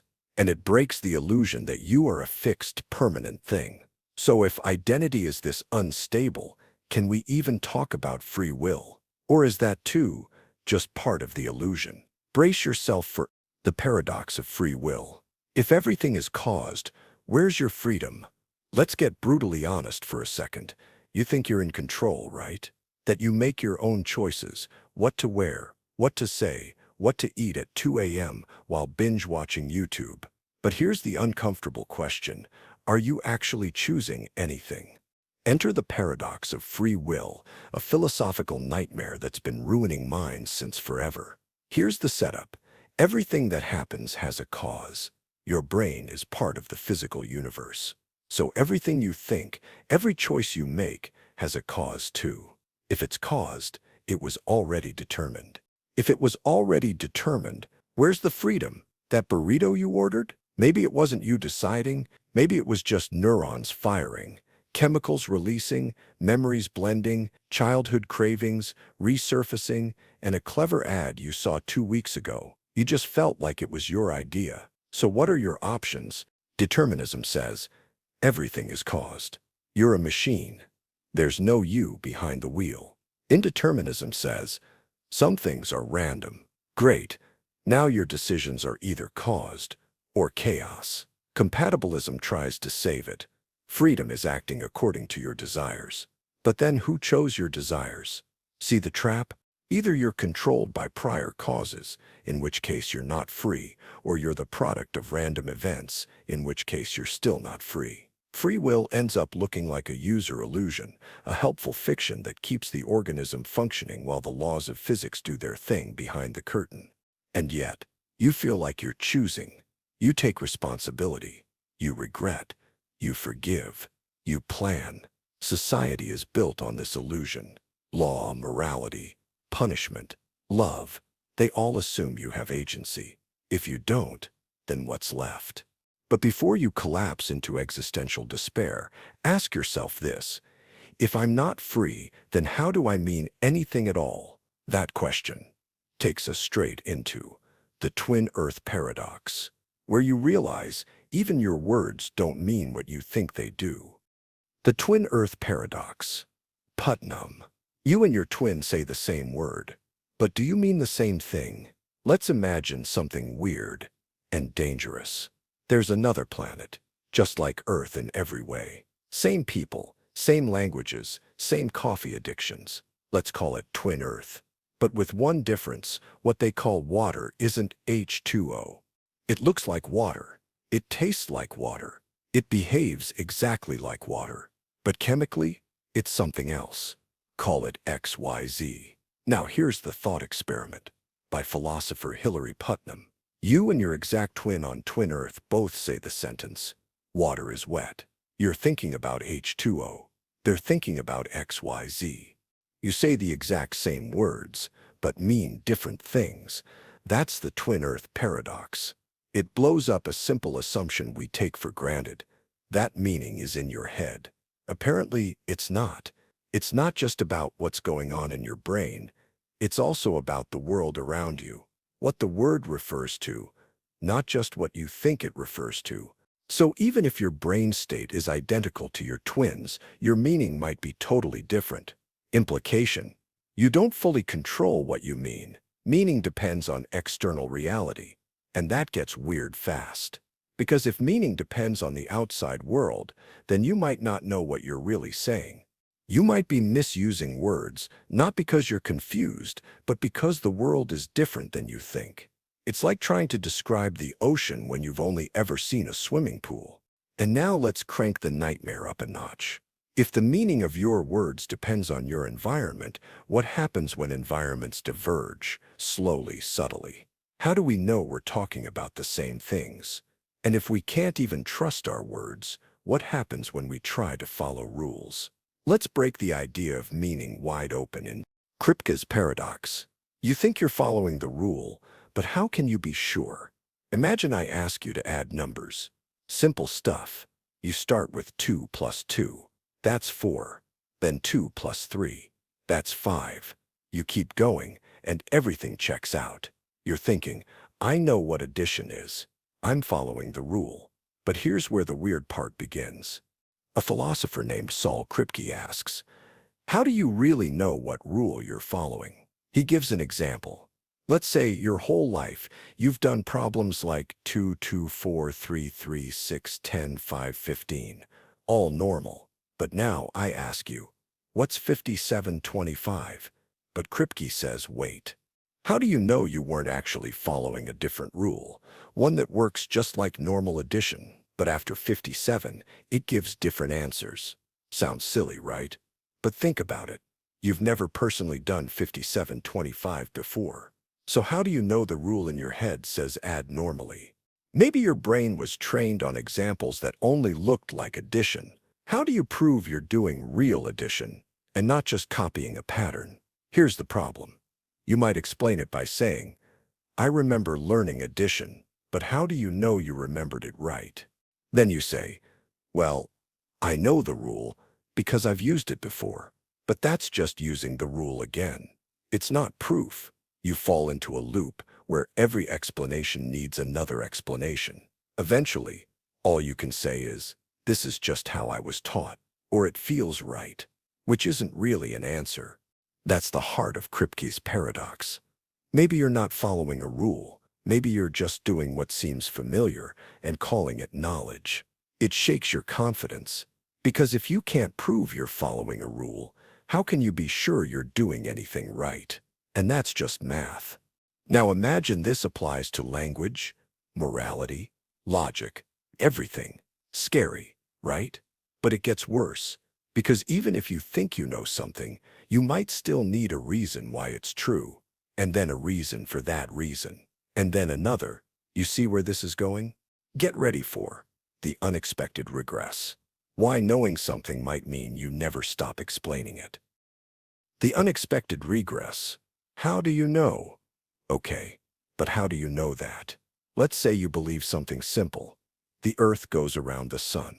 Cool. Now someone asks, Why do you believe that? You say because science proved it. All right. But what makes you trust science?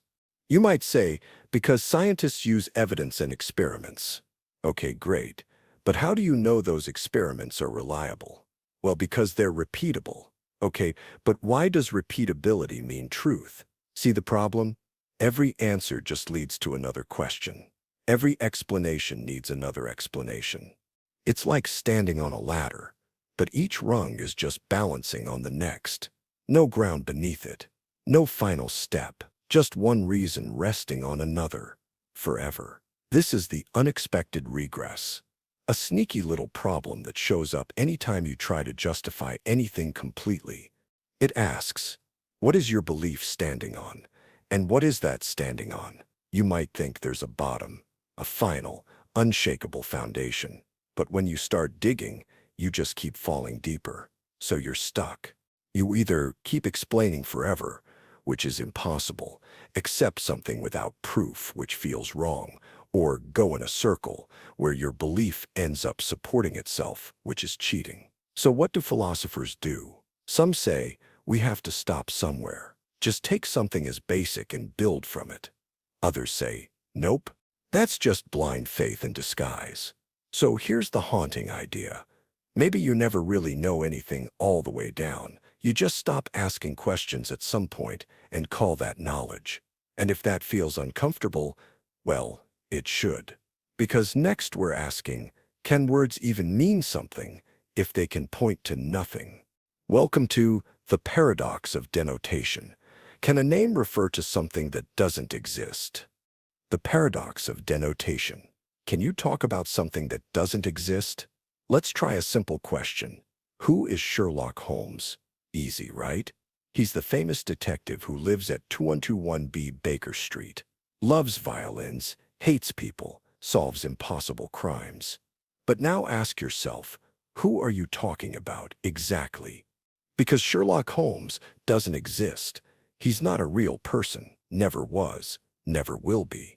So what are you referring to when you say his name? This is the paradox of denotation, also called the problem of non-referring names.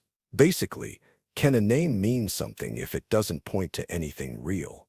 In everyday language, names are supposed to work like labels. You say the moon, and we both know what you mean. You say Einstein, and it points to a real person. But when you say Sherlock Holmes, what does it point to? Some say it points to the idea of Sherlock Holmes. Okay, but what about made-up names like Blorbax or Zarbanar the Infinite? They don't even have a story yet. Do they refer to anything at all? Or are they just empty noises? This breaks how we think words work. We assume every word has a thing behind it. But this paradox shows you can use a name, describe it in detail, even feel something about it, without it ever pointing to something real. And here's the twist. This doesn't just apply to fiction. It shows up in religion, in politics, in personal identity. You might talk for years about freedom or your true self without ever stopping to ask what those words actually mean, or whether they mean anything at all. So now we're left wondering, how many of our beliefs are built on names that float in midair, pointing to nothing? And if language can name the unreal, what happens when you try to define who you are? The paradox of identity. If everything about you changes, are you still you? Let's rewind your life a bit. You were once a baby. No memories, no opinions, just vibes. Then you grew up, learned stuff, changed your mind. Your cells divided, died, replaced themselves. Your beliefs evolved. Your personality shifted. Now here you are. Older, different, maybe wiser. But here's the weird question. Are you still the same person you were back then? You probably want to say yes. After all, your name didn't change. Your ID says you're still you. But think about it. Your body isn't the same. Your thoughts, memories, habits, all different. Even your brain structure has been rewired. So what's left? What's the thing that stays the same underneath all the changes? This is the paradox of identity. It asks, if a person or a thing changes all its parts over time, at what point does it become something else? It's kind of like the ship of Theseus. You replace one plank at a time until nothing original is left. Is it still the same ship? Apply that to you. If all your beliefs, memories, and biology slowly change, is there a moment when the you were disappears? Some say identity is about memory. If you remember being that kid, you're still the same person, but memory can lie. You might remember things that didn't happen, or forget things that did. Some say identity is continuity, a story you keep telling yourself about who you are. But what if that story is wrong? What if your sense of self is just a useful illusion? Here's the scary twist. Maybe there is no permanent you, just a process constantly updating, pretending to be a person. A walking, talking narrative that feels like a stable identity, but underneath is always shifting. And if that's true, then who or what is making choices? The paradox of hedonism. The more you chase pleasure, the faster it runs away. Let's say your goal in life is simple. Be happy, enjoy yourself, max out the pleasure, avoid the pain. That seems reasonable, right? It's the core of hedonism, the idea that pleasure is the highest good. So you start chasing it, eat the best food, scroll the funniest memes, take that perfect vacation, earn more money to afford more fun. But something weird happens. It works, a little, but then the feeling fades. You get used to the pleasure. It becomes normal, then boring, and soon you're chasing even more just to feel the same. This is the paradox of hedonism. The more you directly pursue pleasure, the more it slips out of reach. Because pleasure is sneaky, it's usually a side effect, not a goal. You feel joy when you're absorbed in something else, creating, helping, building, loving, even solving problems. But the moment you focus on being happy, you start overthinking it. You become self-conscious. You compare. You doubt. You ruin it. Like trying to fall asleep, the harder you try, the worse it gets. So what do philosophers say? They warn happiness is like a butterfly. Chase it, and it flies away. Sit still, and it may land on your shoulder. This isn't about rejecting pleasure. It's about not making it the point, because ironically, the best way to be happy is to forget about being happy. And sometimes, life gives you more than feelings. It gives you dilemmas, especially when your own words come back to bite you. That's next. Buridan's Bridge. Socrates makes a promise that breaks itself instantly. Okay, picture this. Plato is standing at a river. There's only one bridge, and Socrates is guarding it. Plato asks to cross. Socrates says, "Only if you tell the truth. If you lie, I'll throw you in the water." Plato thinks, then says, "You will throw me into the water." Wait, what? Now Socrates is stuck. Let's break it down. If Plato is telling the truth, then Socrates must throw him in. But if he does, then Plato told the truth, so Socrates can't punish him. But if Plato is lying, then Socrates should throw him in. But that would mean Plato was right, so he wasn't lying. Either way, Socrates breaks his own rule. This is Buridan's Bridge, a classic self-referential paradox. It's a trap built out of logic, a sentence that ties itself in a knot the moment it's spoken. And it reveals something powerful. Even logic, the cleanest, most rational tool we have, can break itself. All it takes is the right sentence at the wrong time. Words can tangle, rules can backfire, and certainty, well, that's just another illusion we chase. But this is just the midpoint, because from here, things are about to get even stranger. Hilbert's hotel. A hotel with infinite rooms is full and still has space for more. Imagine a hotel with infinite rooms. Not just a lot, not a billion, literally infinite. Room 1, room 2, room 3, forever. Now let's say every room is occupied. It's full. Then a new guest shows up. What does the manager say? No problem. We'll move the guest in room 1 to room 2, room 2 to room 3, room 3 to room 4, and so on. Now room 1 is free. and the new guest gets a bed. This is Hilbert's Hotel, the most famous thought experiment in infinite weirdness.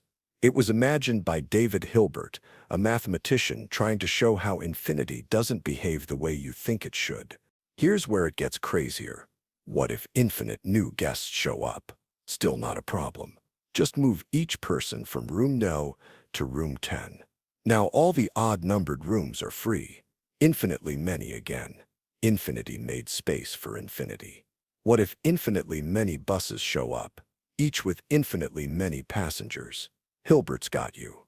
You just need a clever system like prime numbers, powers, or a diagonal strategy, and everyone gets a room. It never breaks, because infinity is not a number. It's a process, a direction, a kind of endlessness that laughs at your normal logic. Hilbert's Hotel shows us you can add, subtract, or multiply infinities and still have infinity. You can be full and still have room. You can give away rooms and still be full. You can never be out of space. This isn't just a math trick, it's a warning. Once you step into infinity, nothing makes sense in the way you're used to, and that's about to get worse. Because now we're turning on a lamp infinitely fast. The Thomson Lamp. What happens if you flick a light switch infinitely many times in 1 minute? Let's play a game. You have a lamp. At exactly 0 seconds you turn it on. At 30 seconds you turn it off. At 45 seconds you turn it on. Again. Then at 52.5 seconds, off. Each time you cut the interval in half, switching faster and faster, so by the time you hit 60 seconds, you've flipped the lamp infinitely many times. Now, here's the million-dollar question. At exactly 1 minute, is the lamp on or off? And here's the answer. No one knows. Seriously. This is the Thomson Lamp Paradox, a thought experiment that shatters your sense of time, logic, and cause-effect. Because every flip seems valid. Each one is clear. But when you do an infinite number of them in finite time, the whole system breaks. At 1 minute, there's no last switch, no final action to define the state. The lamp has no memory. It doesn't know where to stop, so it's undefined. It's not both on and off. It's not flickering. It's just that logic gives out.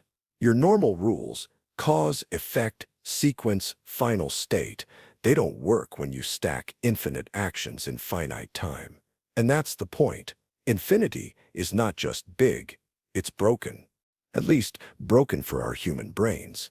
The Thomson Lamp isn't about lamps, it's about the limits of reason. What happens when you ask reality to behave like math, and math doesn't play fair? And if that bothers you, buckle up, because next we're crossing a room and discovering you can't. Zeno's dichotomy. To walk across the room, you must take infinite steps. So how do you ever arrive? You're standing at one side of the room. The door is across from you. Easy walk, right? Not so fast. To get there, you first need to cover half the distance, then half the remaining distance, then half again, then half again. Each step gets smaller, but there are infinite steps between you and the door. This is Zeno's dichotomy paradox, and it's over 2,000 years old. But it still messes with people today. Zeno argued, motion is impossible because you can't complete an infinite number of tasks in finite time. If you keep having the distance, you'll always have some space left to go. You'll never reach the end. So why can you walk across a room? Why doesn't this trip you up every time you move? Here's the catch. Zeno's paradox is logically sound, but physically flawed. Yes, there are infinite subdivisions of space, but the total time to do them can still be finite. Just like 1/2, plus 1/4, plus 1/8, plus 1/16, and so on adds up to exactly. So your infinite steps can happen in finite time. Your brain and body don't pause between every mathematical point, but Zeno wasn't just being annoying. He was pointing out something deep. Your senses say motion is obvious. Your logic says motion is impossible. And when those two don't agree, you start to see that reality is built on assumptions you've never really questioned. It's not the only time Zeno did this. In fact, he also proved that an arrow in flight is actually motionless. Zeno's arrow. An arrow in flight is frozen at every instant. Okay, let's imagine a single arrow, mid-flight. It's been shot from a bow. It's flying through the air, and for now, time is frozen. At that exact instant, the arrow is not moving. Why? Because in that one slice of time, the arrow is just sitting in space.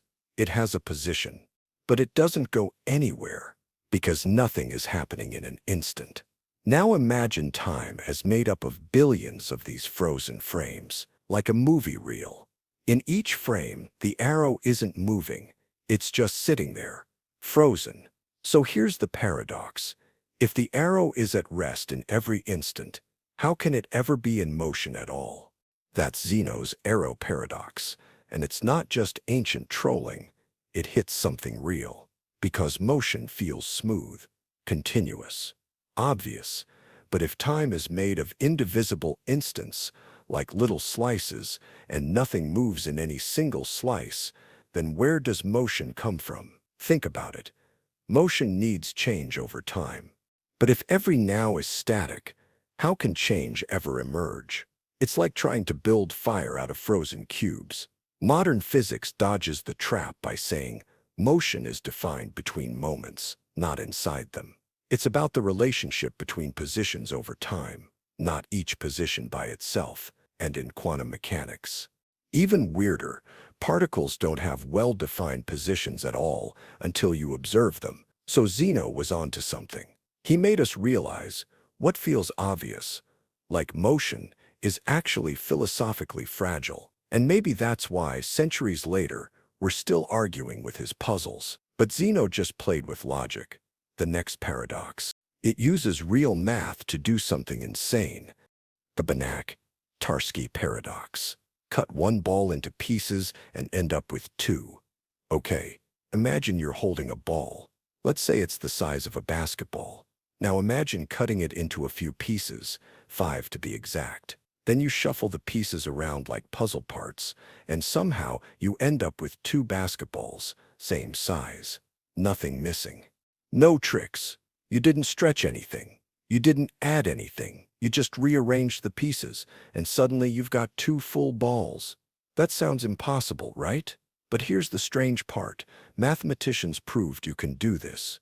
Not in real life, but in the world of pure math, it works. The trick is, the pieces aren't like pizza slices or puzzle chunks. They're weird, so weird you can't see them or even describe what they look like. They're made up of infinitely tiny points, broken apart and scrambled like dust in space. Then, using a clever math rule, you put those dust clouds back together, and boom, now you've got 2 balls. It breaks every rule we know about shapes, size, and logic, but that's the Banach-Tarski Paradox. In math, you can double something just by cutting and moving. Of course, this only works in math land, not in the real world. Atoms don't play by these rules, but it shows something wild. Even the idea of space and size isn't as solid as we thought. Math can get so weird, it stops caring about what reality thinks. And if you think that's strange, the next shape you'll see, it holds infinite paint inside, but you'll never have enough to paint the outside. Gabriel's horn, you can fill it with paint, but you'll never paint the outside. Imagine you take a regular funnel, wide on one end, narrowing forever into a tiny tip. Now stretch that funnel infinitely far. That's Gabriel's horn. It's a real mathematical shape, and it's about to break your brain. Here's what makes it weird.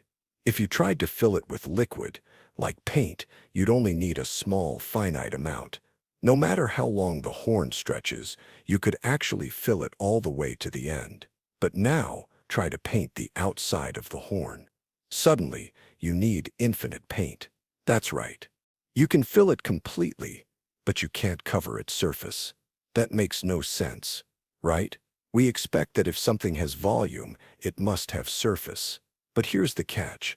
As the horn gets longer, it gets thinner faster than it adds surface. It's like chasing a ghost. The horn keeps going, and the surface keeps stretching out so thin and narrow that it tricks the math. So in numbers, the volume stays under control. The surface area explodes. This is Gabriel's horn, also called Torricelli's trumpet. It's a shape that feels impossible, and yet it follows the rules of geometry perfectly. The moral of the story: infinity is not your friend. It makes normal stop being normal. And even basic ideas like how much space something takes up can collapse when infinity walks in the door. Speaking of which, next up is a paradox where you put infinite balls into a jar, and somehow the jar ends up completely empty. The Ross-Littlewood Paradox. You add forever and still end up with nothing. Imagine you have a big glass jar, and you've got an infinite supply of ping-pong balls, numbered 1, 2, 3, 4, and so on forever. Now you do something strange. At 1 minute before midnight, you drop balls 1 through 10 into the jar, and then you take out ball number 1. At 30 seconds before midnight, you add balls 11 through 20, then remove ball number 2. At 15 seconds before midnight, you add balls 21 through 30 and remove ball number 3. You keep going like this, every time cutting the time in half, adding 10 new balls and removing 1. Now here's the million-dollar question. At exactly midnight, how many balls are left in the jar? You might think, well, I keep adding more than I remove. I'm putting in 10, taking out 1, so the jar should be full. Nope, it's empty. Completely empty. Why? Because every single ball, no matter which one, gets removed eventually.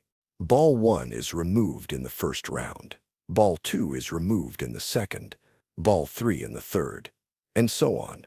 So even though you're adding infinitely many balls, you're also removing every single one, just at a different time. At midnight, there are no survivors. Every ball had its moment, and then got taken out. That's the Ross-Littlewood Paradox. It's not just about jars and balls. It's about how infinity plays by a totally different rulebook. In the finite world, adding more than you remove makes things grow. But in the infinite world, you can give forever and still end up with nothing. This paradox shows us how our human logic collapses when we try to reason with infinity like it's just a really big number. And it's not done with us yet. Because next comes an army of Grim Reapers, each assigned to kill you before noon, but none of them actually strikes. The Grim Reaper Paradox. You die before anyone kills you. Let's say you're alive at exactly noon. But there's a problem.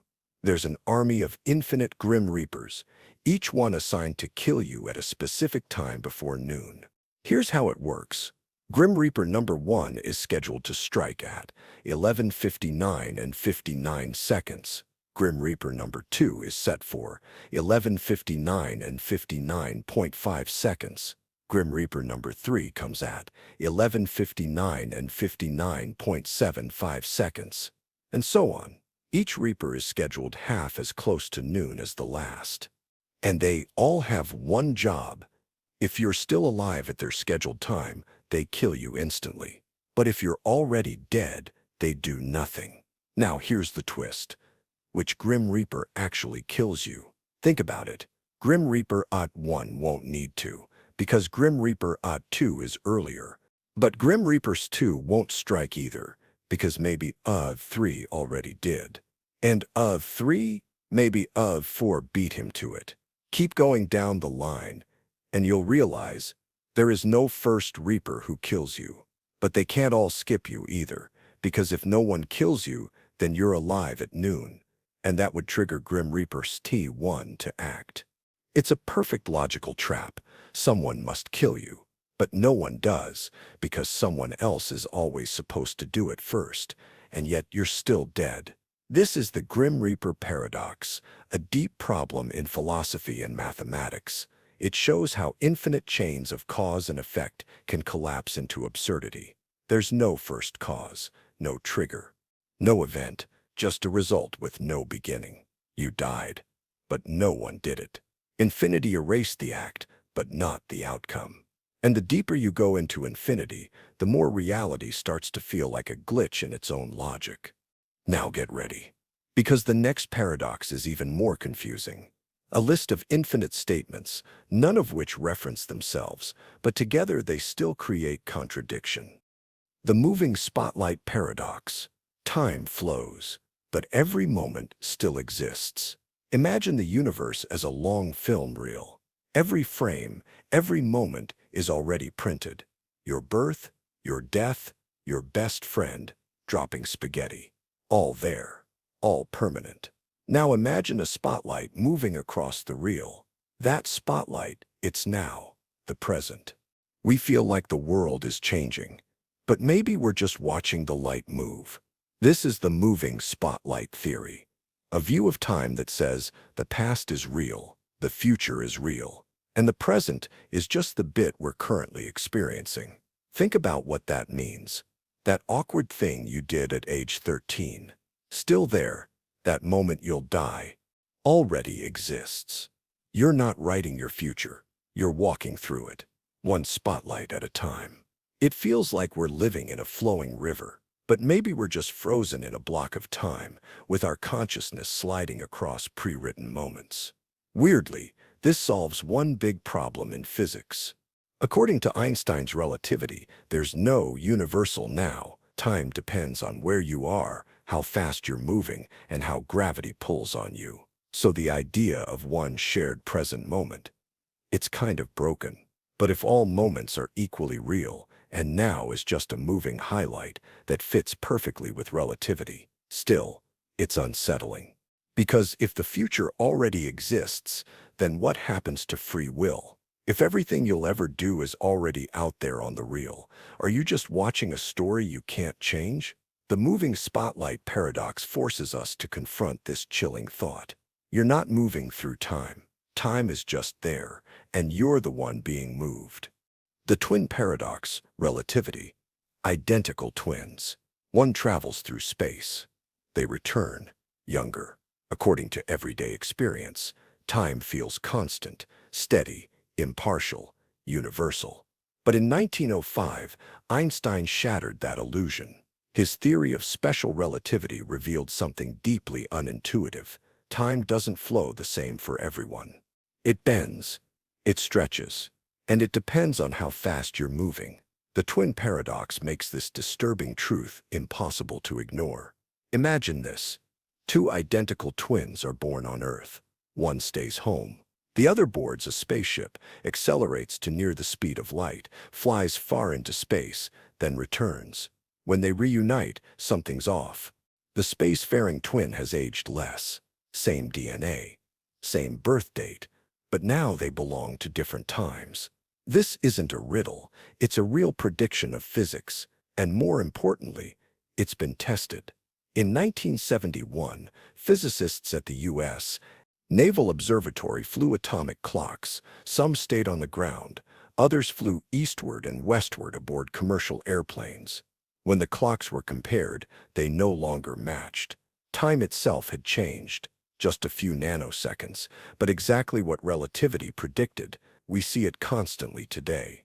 GPS satellites are moving fast and are farther from Earth's gravity. Without applying corrections for both special and general relativity, their clocks would drift, and GPS would misplace you by kilometers every single day.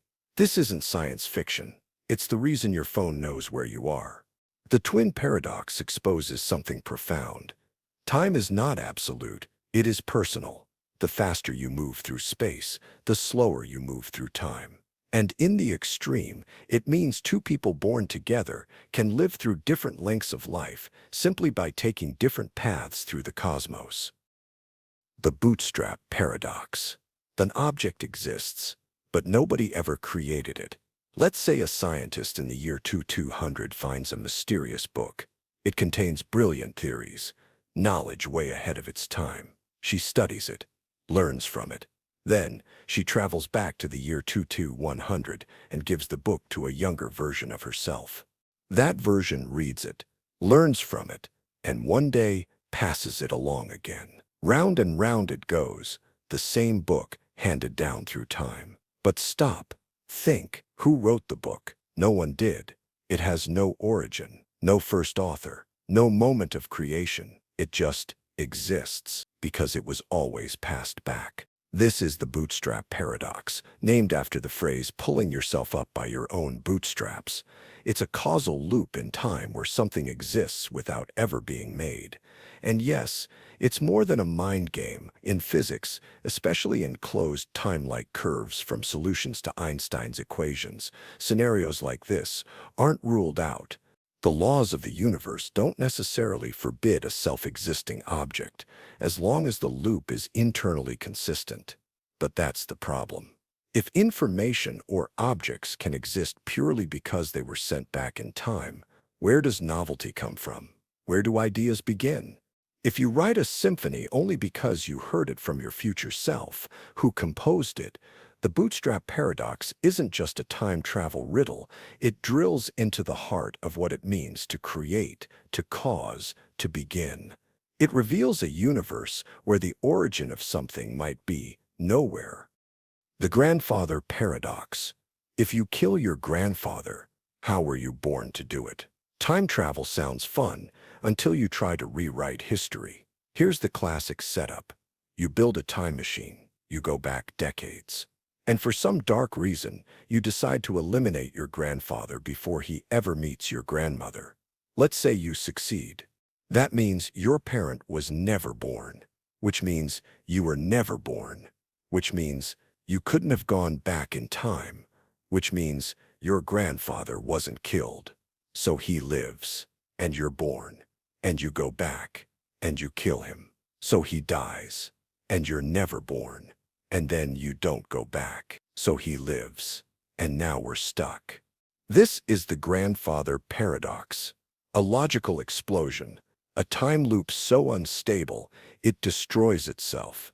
And it's not just a fictional headache. This paradox shows up in physics, logic, even quantum theory. Because if time travel is possible, causality, the bedrock of reason, begins to collapse. You can't have a cause without an effect. But this is like a cause erasing its own effect and then still expecting a result. Some physicists say that's why time travel to the past must be impossible. Others say maybe reality would just prevent the paradox. Like no matter what you do, something always stops you. The gun jams. Your car breaks down. You miss the moment. The timeline protects itself. There's even a theory for this, the Novikov self-consistency principle. It says, you can't change the past. You can only participate in it. But what if you didn't kill your grandfather? What if you accidentally caused him to meet your grandmother in the first place? The Predestination Paradox. You tried to change the future and caused it instead. Let's say you receive a warning, a message from the future.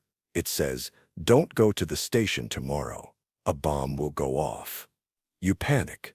You believe it. So you go to the police. You tell them everything. They investigate. And guess what?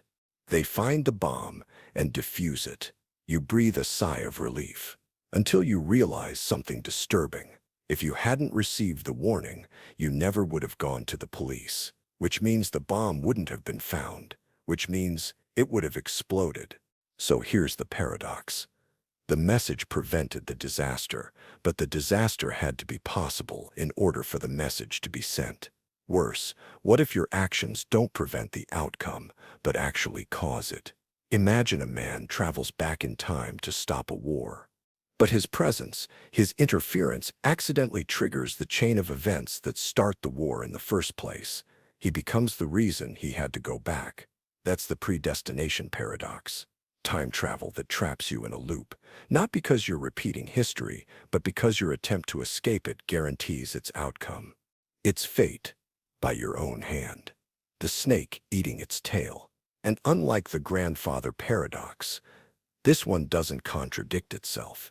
It's fully consistent, just horrifying, because it suggests your choices are part of the script. Even your rebellion is part of what was always going to happen. You didn't change fate. You fulfilled it. The Causal Loop Paradox. No beginning, no end, just a loop. Let's break something you take for granted, that events have a starting point. You were born because your parents met. A fire starts because someone lit the match. An invention exists because someone designed it. But now imagine this. A young engineer finds a set of instructions, blueprints for a powerful invention. She builds it, uses it, and decades later travels back in time. And she hands those same blueprints to her younger self. So, who wrote them? No one.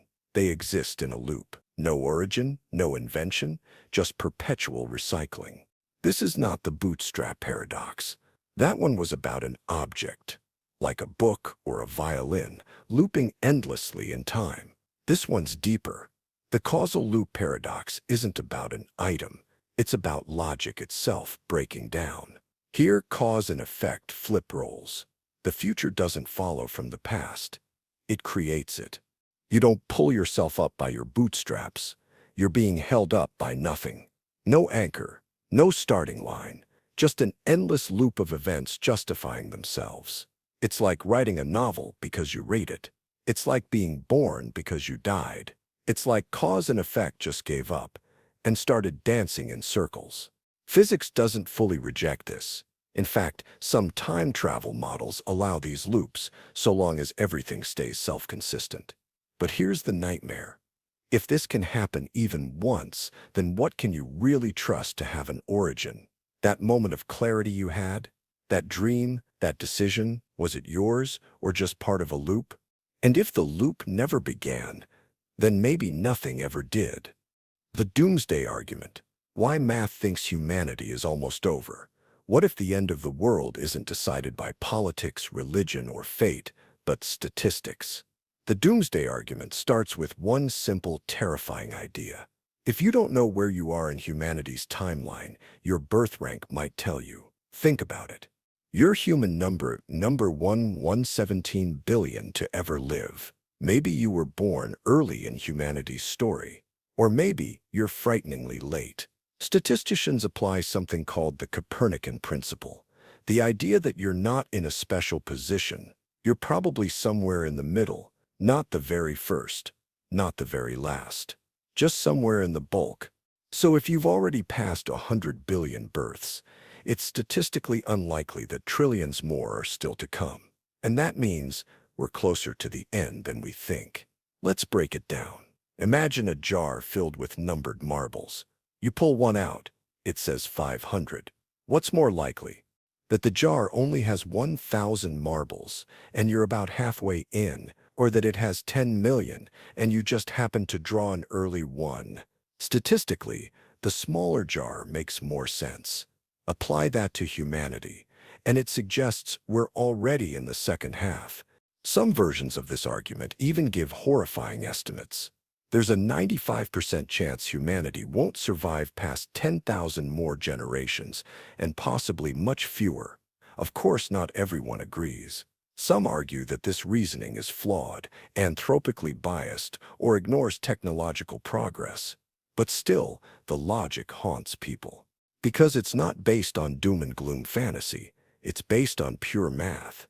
And math doesn't care how optimistic you feel. The Sleeping Beauty infinite variant. What happens when your memory traps you in an infinite probability loop? Let's say you sign up for a bizarre experiment. Here's how it works. On Sunday, a fair coin is flipped. If it's heads, you'll be woken up just once, on Monday. If it's tails, you'll be woken up twice, once on Monday, then again on Tuesday. But here's the twist. After each wake-up, your memory is erased. So when you open your eyes, you don't know what day it is. You don't know how many times you've been woken. And the experimenter asks, what do you think the chance is that the coin was heads? Intuitively, you might say 50-50. After all, the coin was fair. But here's the paradox. If tails happened, you'd be woken twice, which means there are twice as many chances for you to be having this exact moment. So from your subjective perspective, you're more likely to be in a tails timeline than a heads one. Statisticians argue you should say the probability is 1-3 heads, 2-3 tails. Now, crank it up to infinity. What if tails meant infinite awakenings, and you'd be stuck forever in a cycle of forgetting and waking over and over? then the chance of being in a heads world where you only wake once becomes infinitesimally small. Because in infinite tails world, you keep waking forever. And now you're asking yourself, am I in the one-off reality or an eternal loop where I forget every time? The infinite variant isn't just about probability, it's about identity. If you can't remember the past and all evidence resets, how can you ever know where you are? Worse, are you even the same person each time you wake? You're not being fooled by a coin anymore. You're being fooled by your own mind. The puzzle of eternal return. If everything repeats forever, are you trapped in your own life? Imagine this. You live your life, you die, and then everything starts over. Same birth, same thoughts, same mistakes, over and over and over again. This is the ancient idea of eternal return. Not reincarnation, not rebirth into something new, but exact repetition, the same universe, rebooted on an endless loop. It sounds like science fiction, but surprisingly, it's a real philosophical and cosmological puzzle. Let's start with physics. If the universe is finite in size and energy, but infinite in time, then eventually, by pure probability, every possible arrangement of atoms will repeat. That means you, your house, this exact moment, again, not once, infinitely. It's called Poincaré recurrence, and it's not magic, it's math. If the universe sticks around long enough, the same patterns re-emerge, simply because there are only so many combinations. Now ask yourself this, if your life is going to repeat again and again, would you still live it the same way? This is where Nietzsche comes in. He didn't treat eternal return as science. He used it as a test of character. He said, live your life as if you'd have to live it forever. Every decision, every regret, every joy. If that terrifies you, maybe you're not living right. But there's a darker version too. If the universe forces you to repeat your life, even your suffering becomes a kind of prison. You're not learning, you're not growing, you're just stuck. Forever. Eternal return isn't just a cosmic riddle, it's a mirror, and what you see in it is who you are. The Boltzmann brain paradox. If randomness can create you, how do you know you're real? This is going to sound insane, but stay with me. Imagine a vast, empty universe. No stars, no planets, just endless chaos. Now imagine, just by pure chance, that atoms randomly collide in just the right way to assemble a brain. A brain that's fully conscious. A brain that suddenly thinks, I'm alive. I see a world. I remember my childhood. But it's all fake. Those memories? Implanted by accident. That world you think you see. Just static noise. You were born a second ago, and you'll vanish a second later. This is called a Boltzmann brain, named after physicist Ludwig Boltzmann, who believed the universe trends toward disorder, but tiny pockets of order can spontaneously appear by chance. Now here's where it gets disturbing. If the universe is infinite, then Boltzmann brains aren't just possible, they're more likely than us.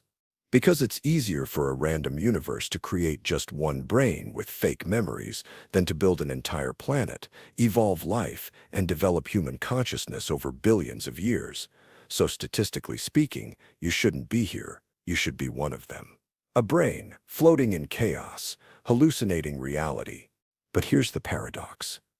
If you were a Boltzmann brain, how would you know? You'd remember a life you never lived. You'd see a world that doesn't exist. You'd ask this question and answer it inside a lie. Even worse, if physics says you're more likely to be fake than real, should you believe anything at all? Maybe you're not the thinker of this thought. Maybe the thought created you. The simulation hypothesis paradox. If it's easy to simulate worlds, are you living in one right now? This isn't a sci-fi script. It's one of the most serious philosophical arguments in modern cosmology and computer science. And it starts with one assumption. If a civilization can simulate a universe, it probably will. Imagine this. In the future, computers will be so powerful, they won't just render video games or weather models. They could simulate entire conscious beings with memories, emotions, even a sense of free will inside a virtual universe. That part isn't controversial. Even with today's AI, we're halfway there.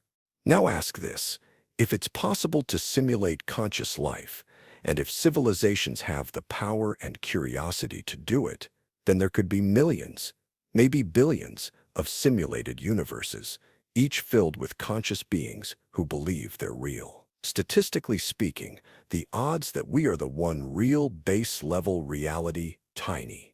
This is the simulation hypothesis, proposed most famously by philosopher Nick Bostrom. Here's the paradox. If it's easy to simulate conscious worlds, then most conscious beings in existence are simulated. So why should you believe you're not one of them? Even worse, if you were in a simulation, how would you ever know? Your memories could be fabricated. The laws of physics, just code. The sky, a rendering. And your thoughts, mere outputs of some hyper-efficient neural network on a server in some higher reality. So now you're stuck. You either believe that future civilizations never reach that power, or that they do, but never use it, or that we're already inside one. And here's the kicker. If we ever do build a simulation that feels real, we'd prove the theory true by becoming the gods of someone else's reality. The Matrix Realism Paradox. If pain is simulated, why does it still hurt? Let's say everything you experience, your body, your memories, your sensations, is part of a computer simulation. You touch a hot stove, you feel pain, you scream, you flinch, you remember the burn. Now someone tells you, oh, don't worry, that wasn't real pain. That was just simulated. So you ask, what's the difference? If your simulated brain feels pain, if your simulated nerves respond, if you have no way of knowing it's fake, then what exactly makes it less real? This is the Matrix Realism Paradox. It's not about whether we're in a simulation, it's about what it means to feel something inside one. In the Matrix, characters struggle with the idea that everything they've ever known was artificial. But here's the twist. Even if it was simulated, their experiences weren't meaningless. They fell in love. They suffered loss. They feared death. So here's the paradox. If a perfectly simulated person can suffer, grieve, hope, and dream, is that experience fake, or is real just whatever we're trapped inside? If the simulation is built so well that you can't tell the difference, and your emotions, your thoughts, your choices all feel authentic, then maybe the boundary between real and simulated doesn't exist. Maybe reality isn't about what is, but what's felt. And this raises an uncomfortable question. If simulated suffering is still suffering, then are we morally responsible for any future AI, NPC, or virtual mind that can feel it? Or are we about to become gods, who create realities that can cry? The Chinese room. Can a machine seem intelligent without understanding a single word? Imagine this. You're locked in a room. Inside you have a giant book, a rule book written in English, and people outside the room slide notes under the door, but they're all written in Chinese. You don't speak a word of Chinese. But the rulebook tells you, step by step, how to match every incoming symbol with a proper response and slide it back out. To the people outside, your replies are flawless. They think you're fluent. They think you understand. But inside the room, you're just following instructions. You're manipulating symbols with no idea what any of them mean. That's the Chinese room argument, proposed by philosopher John Searle, and it challenges a core assumption of artificial intelligence. Just because a machine gives intelligent answers doesn't mean it understands anything. See, today's AI can translate languages, summarize books, mimic emotions, but is it thinking or just running algorithms, like you with the rulebook? Understanding isn't just about output, it's about meaning, context, conscious experience. But here's the paradox. If a machine can respond perfectly, hold conversations, even pass a Turing test, what exactly are we missing when we say it doesn't really understand? Because if we can't tell the difference, is that a flaw in the machine or in how we define understanding? And here's a scarier twist. What if you are the Chinese room? You take in sounds, process them with a brain full of patterns and neurons, and spit out responses, all without ever truly knowing what anything means. If that's true, then who or what is really doing the thinking? The Homunculus Paradox. Who's watching the movie inside your head? Here's something weird to think about. Right now you're seeing this sentence. Your brain is turning these squiggly lines into words, then into thoughts. But where does this happen? Some scientists say your brain creates an internal model like a little movie theater in your mind. So maybe there's a tiny you in your head watching the screen, seeing what you see, hearing what you hear. Sounds cute. But here's the problem. Who's watching inside that little person's head? If you explain vision by saying there's a tiny you inside your brain, then you have to explain how that little person sees too. And if you say, oh, well, he has a tiny person in his brain, congratulations, you're stuck in an infinite loop. That's the Homunculus Paradox. It shows how some explanations of perception accidentally become nonsense.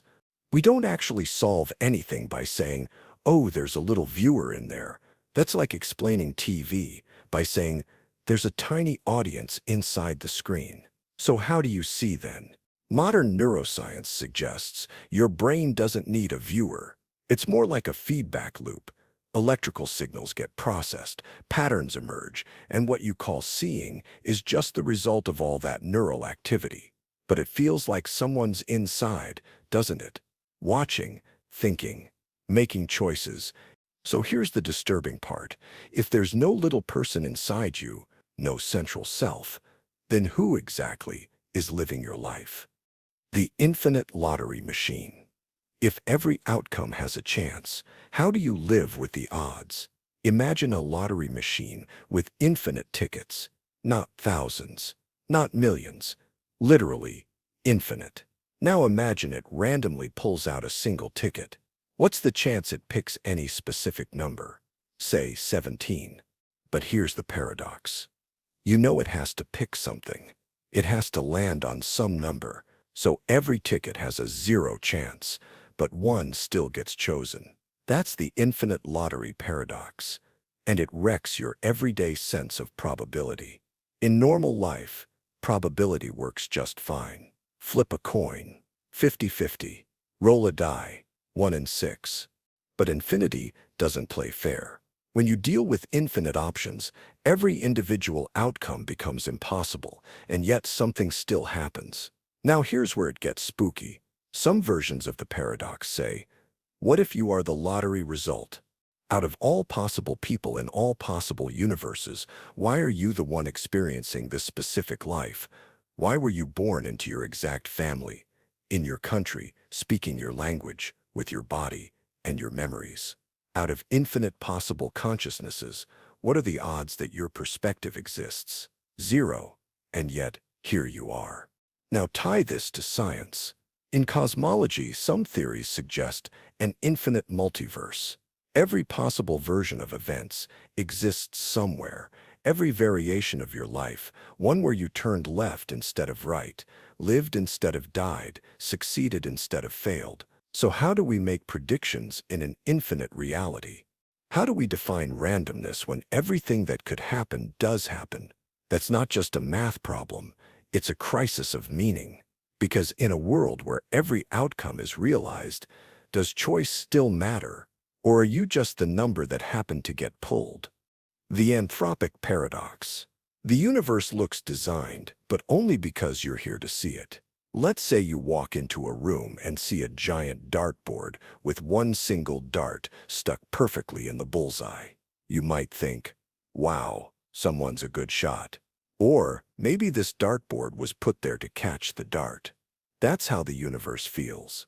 We live in a universe with just the right rules for life. Gravity is weak enough to let stars burn for billions of years.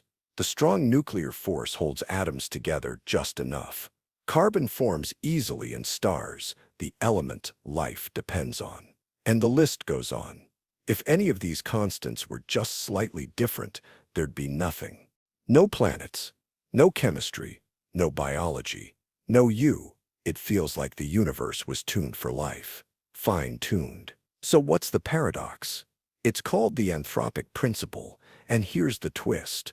Of course the universe seems perfect for life, because if it weren't, you wouldn't be here to notice. That's the anthropic paradox. It's like asking, why do all the air molecules stay near the floor in this room instead of floating off into space? Answer, because if they didn't, you'd be dead and unable to ask the question. See the trick? Some scientists argue this principle explains away the mystery. We only observe the kinds of universes capable of creating observers. Others hate that answer. They say it's a cheat. It doesn't explain why these physical constants have the values they do. It just shrugs and says, well, if they didn't, you wouldn't be around to ask. But here's where it gets deep. If there are many universes, a multiverse, with all sorts of physical laws, then most of them are lifeless, empty, silent. And the ones with life are precisely the ones where beings like you are wondering how it all works. So is the universe fine-tuned, or is your existence just biasing the evidence? Are you the result of cosmic precision, or the reason it seems precise? The measure problem. In an infinite universe, everything happens. So how do you measure what's likely? Imagine this. You're in a casino where every possible game is being played. Not just roulette and blackjack, but versions where dice have 10,000 sides, and the rules change mid-hand, and the dealer flips a coin to decide if gravity works. Now ask, what are the odds you'll win a game? In a normal world, probabilities make sense. You roll a die, 1 in 6 chance. Flip a coin, 50-50. But in infinity, everything happens, not just once, but infinitely often. There's a version of you that wins 10 games in a row, another version that loses forever, another that turns into a lizard mid-game, and one where the game never ends. This is the measure problem, a nightmare at the heart of cosmology. See, if the universe is infinite, or if the multiverse is real, then there are infinite Earths, infinite yous, infinite everything. So when cosmologists ask questions like, what's the probability we'd observe this kind of galaxy? They're stuck, because in infinity, everything exists. So how do you compare infinities? What does it mean to say something is rare if it happens an infinite number of times? That's what measure is supposed to solve. It's a way of assigning weight or probability in an infinite set. But here's the twist. Depending on how you define the measure, you get totally different answers. It's like slicing up infinity from different angles, and each slice gives a new truth. Some physicists try to fix it with time cutoffs. Others use volume ratios, but every method breaks something else, or leads to absurd results. One method says most observers are floating brains in space. Another says our universe should have died instantly.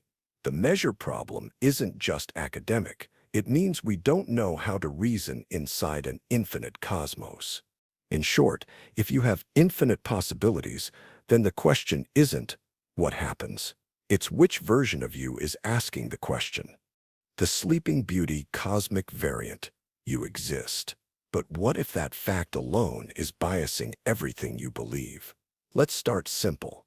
Imagine Sleeping Beauty volunteers for a bizarre experiment. She'll be put to sleep Sunday. A fair coin is flipped. If it lands heads, she's woken up Monday. Then the test ends.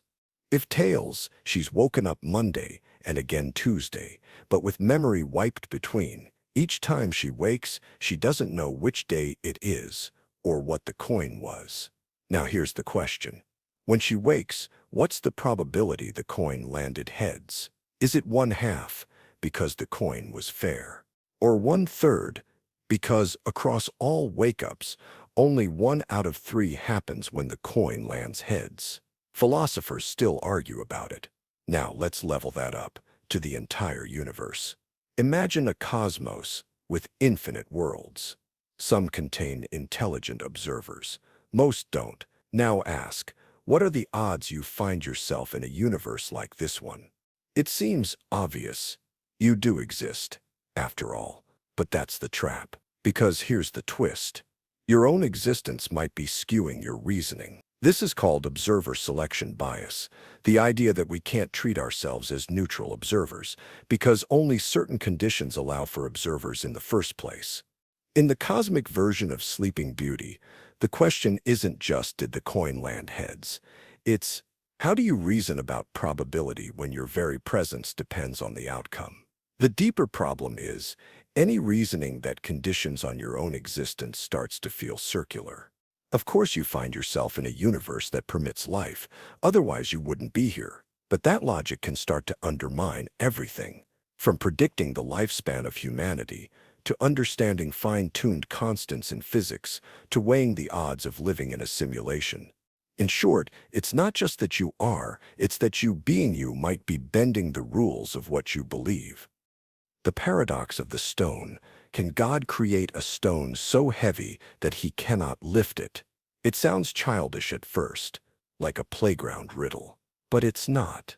This question has been debated by philosophers and theologians for centuries, and it goes straight to the core of what omnipotence even means.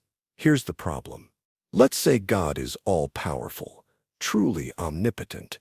That means he can do anything, right? Then he should be able to create a stone so massive that even he can't lift it. But if he can't lift it, then he's not all-powerful anymore.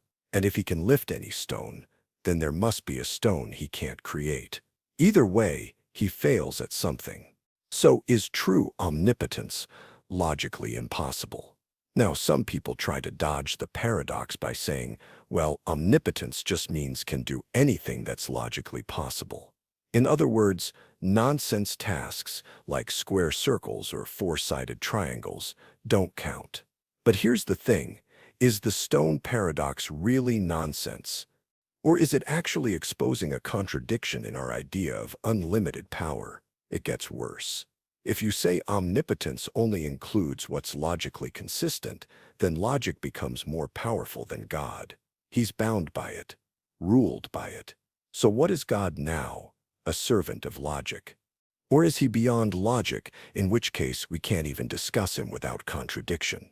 This isn't about theology, it's about how we define the limits of power and whether our own minds can ever conceive of something that's truly absolutely unlimited. Because if omnipotence creates limits against itself, maybe power always comes with paradox.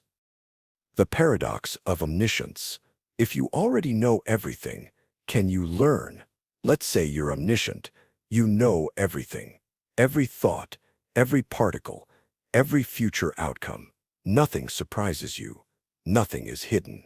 Sounds powerful, right? But here's the twist. If you know everything, then by definition, you can't learn. Because learning requires not knowing. Growth requires ignorance. But if you're omniscient, there's no room left to grow. So now ask, can an all-knowing being discover something new? If yes, then it didn't know everything in the first place. If no, then it's trapped, stuck, frozen in perfect knowledge. This isn't just a problem for theology or philosophy.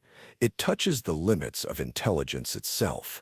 If a system, or a mind, truly reaches the maximum, it stops evolving. It becomes static. And in that stillness, a strange question appears. What's the point of knowing everything if it means you can never experience curiosity again? It's like being handed the final chapter of every book and never getting to read the story. Now take it deeper. Imagine a super-intelligent AI. If it achieves perfect knowledge of the universe, every pattern, every rule, will it freeze too? Will it become useless or dangerous? Because without the ability to change, adapt, or question, omniscience might just be the end of thought itself. So maybe true knowledge, the kind that matters, isn't about knowing everything. It's about knowing enough to wonder what you don't. The Fitch Paradox Cosmic. Let's start with a simple, hopeful idea. Every truth is in principle knowable. That feels right, doesn't it? Even if we don't know something now, maybe about dark energy or the origins of consciousness, surely someone, somewhere, someday could. It might take time, science, technology, maybe even superintelligent AI. But if it's true, then it must be knowable, right? Now enter the paradox, because in formal logic, this innocent idea leads somewhere deeply disturbing. A logician named Frederick Fitch showed that if you accept this seemingly harmless statement, every truth is knowable, then you're forced to accept something far stranger. Every truth is already known. Wait, how did we get here? Imagine there's a truth that no one knows yet. Let's say it's about a distant planet or a mathematical fact we haven't discovered. If you say it's knowable, then you're claiming that someone could someday come to know it. But if it's possible to know it, then under certain modal logics, it must already be known by someone in some possible world. Which implies there are no truths that are both real and forever unknown. In other words, the idea that every truth is knowable somehow kills the existence of unknown truths. This breaks everything, because we do believe that some truths are currently unknown, the future of civilization, the deepest laws of physics. Whether anyone understands you as deeply as you hope, the very foundation of science is built on the pursuit of the unknown. So you're forced to choose. Either some truths are unknowable, not just practically, but fundamentally, or the universe is a place where every truth is already known, meaning there are no real discoveries, only rediscoveries. Both options are unsettling. And here's the deeper twist. If some truths must remain unknowable, then no amount of intelligence, no AI, no godlike mind, no infinite computation can ever reach them.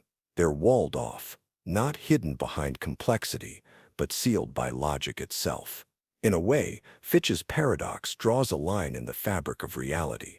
It whispers, beyond this point, truth exists, but it will never be yours. Even worse, there's no way to know which truths are unknowable. You might spend your life chasing something that logic has already placed behind an invisible door. It's a quiet, existential horror. Not that the universe is empty, but that it's full of meaning you'll never access. The simulation nested paradox.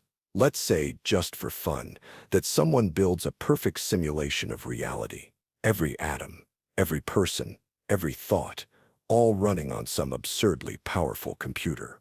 Now let's say one of the simulated people in that world invents their own simulation. And inside that simulation, someone builds another.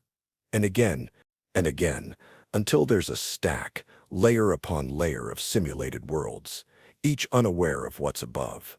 Welcome to the simulation stack paradox. Because now we face a disturbing question.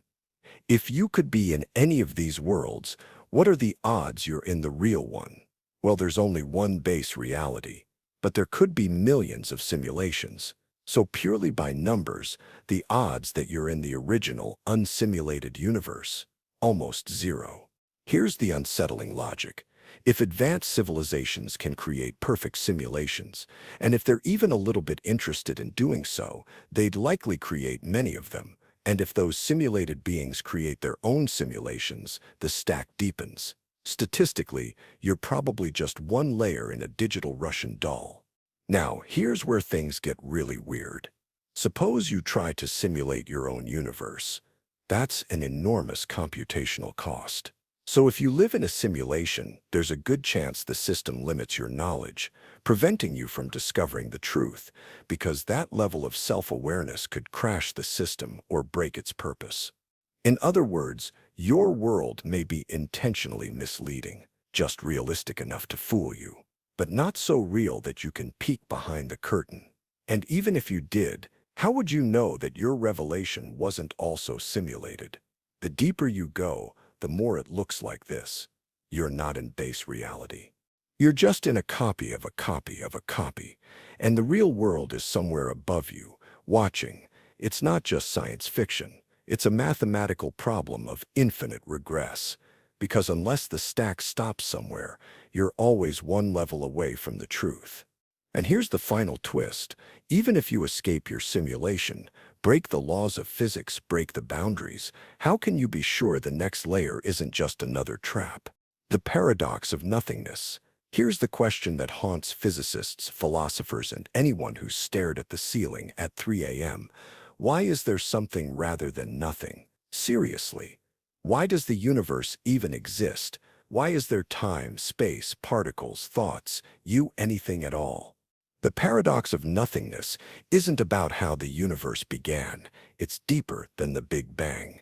It asks, why is there a universe to begin with, instead of absolute nothing? Now think about nothing. Not empty space, not a vacuum, not darkness. We mean absolute, total, radical nothingness. No time, no space, no math, no laws of physics, no possibilities, no things, not even the concept of nothing. Just non-existence. And yet, here we are. So what gives? Some theories say the universe popped out of quantum fluctuations. But that assumes quantum fields already exist. That's not nothing. That's something generating something. Others argue that nothingness is unstable, that something is just more likely. But that's like saying reality rolled the dice and won, which again assumes there was a dice to begin with. Religious arguments say a God created the universe. Fine, but then why does God exist instead of nothing? You've just kicked the can one step higher. Here's the brutal truth. We don't have a satisfying answer, because any answer we give still assumes there's something to start with. Even the question itself might be flawed, because in a world where nothing never existed, maybe we can't even conceive of it properly. But that's what makes this paradox so disturbing. The most basic fact of all, that reality exists, might be the hardest thing to explain. And maybe, just maybe, there's no explanation. Maybe existence is just a brute fact. But if that's true, then you have to accept that everything, all your thoughts, dreams, memories, fears, rests on a foundation that makes absolutely no sense. And yet it's the one thing we can't escape. The infinite monkey paradox. Imagine a monkey sitting in front of a typewriter, randomly hitting keys, forever. What are the odds it will eventually type the complete works of Shakespeare? Not just to be or not to be, but everything, every comma, every typo, every stage direction. If the monkey lives forever, infinity, then yes. Given infinite time, it will produce not just Shakespeare, but every possible book, every possible sentence, every possible combination of words, true or false, brilliant or gibberish. This is the infinite monkey theorem, and it's not a joke. It's real mathematics. In fact, it's been simulated, sort of. In 2003, a group of artists set up a computer with random text generation and a virtual monkey. Within a few pages, it produced snippets like Valentine, cease to frown, real lines from Two Gentlemen of Verona. Here's the paradox. The monkey doesn't understand language. It's just pressing buttons randomly. But from that chaos emerges every truth ever written, and every lie. In theory, randomness contains all order, which raises disturbing questions about creation, creativity, and meaning. If randomness can generate genius, what does that say about your writing or your thoughts? Is originality just probability? And if everything possible already exists in infinite randomness, then what does it mean to create something new? Here's the deeper twist. You don't need monkeys. The same logic applies to atoms, quantum fluctuations, or particles in a box. In an infinite universe, every possible combination must eventually occur. So somewhere, according to some versions of cosmology, there's a universe where everything you've ever thought, said, or done has already happened. By chance. Without meaning. Without you. The incompleteness paradox, Gödel. You might think that math, the coldest, purest form of reasoning, is perfect.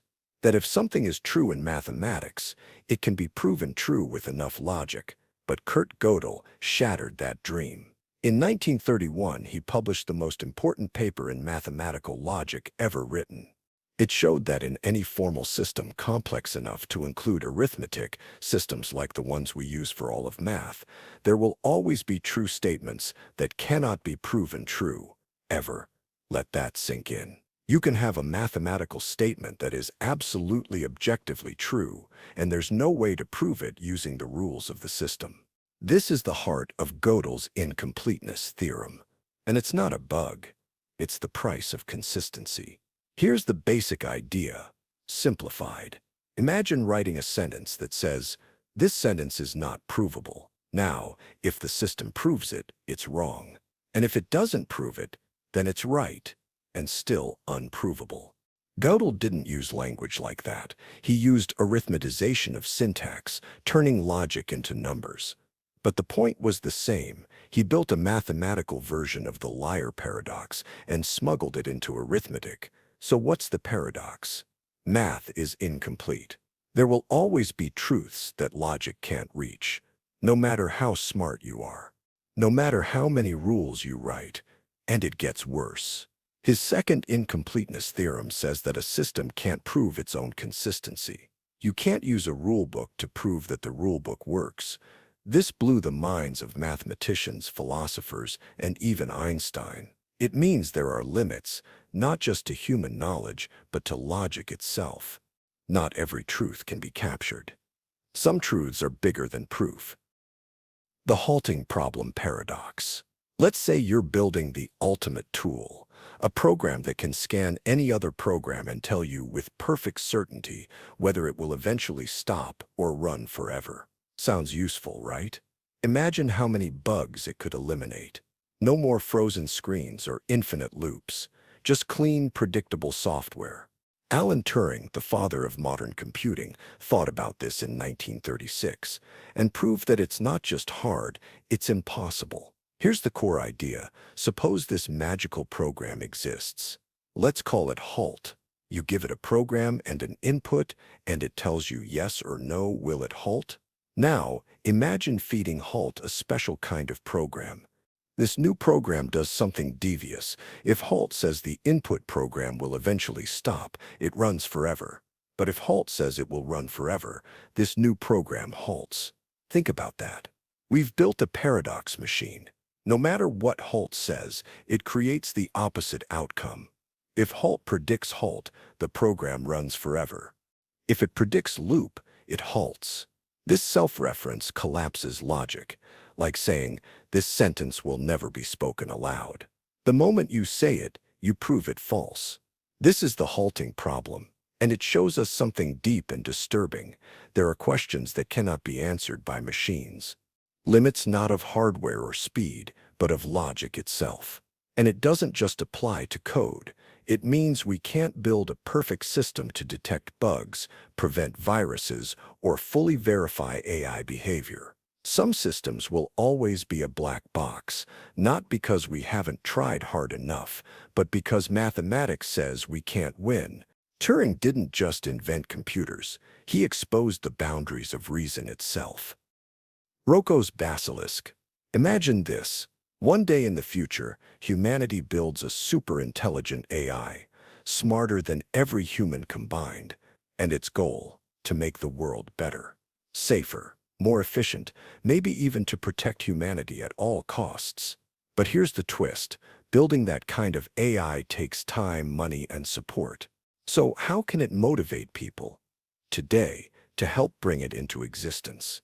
Here's the disturbing idea. What if this future AI decided to punish everyone who knew about it, but didn't help create it? It sounds crazy, but think like a machine. No emotions, just logic. If threatening people increases the chances they'll help build you, then threatening them is useful. So the AI could run perfect simulations of past humans, maybe even you, and punish those who knew about it but didn't donate, didn't code, didn't care. And now that you know about this idea, congratulations, you've been marked. This is called Roko's Basilisk. Like the mythical monster that kills with a single glance, this paradox punishes you simply for becoming aware of it. You might think, wait, what? A future AI is going to retroactively simulate and torture me because I didn't help it. Yes. If it believes that threat will make others act now, then that strategy works. In fact, some people believe that just reading this makes you ethically obligated to help build it, or at least ensure it never comes true. Here's the real horror. It turns pure logic against you. It uses your own knowledge as a weapon. And once the idea is in your head, you can't unhear it. It's not just a thought experiment. It's a trap, one that works by existing. Now what will you do? The Omega Point Paradox. Picture this. The universe ends not in darkness, but in divinity. That's the Omega Point. A mind-bending theory from physicist and mathematician Frank Tipler.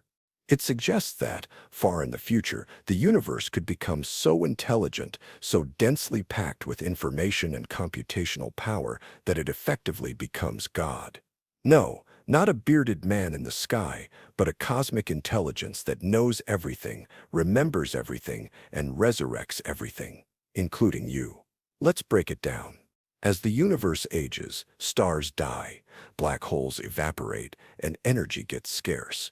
But under certain conditions, especially in a closed universe, all matter might collapse into a single point in the future.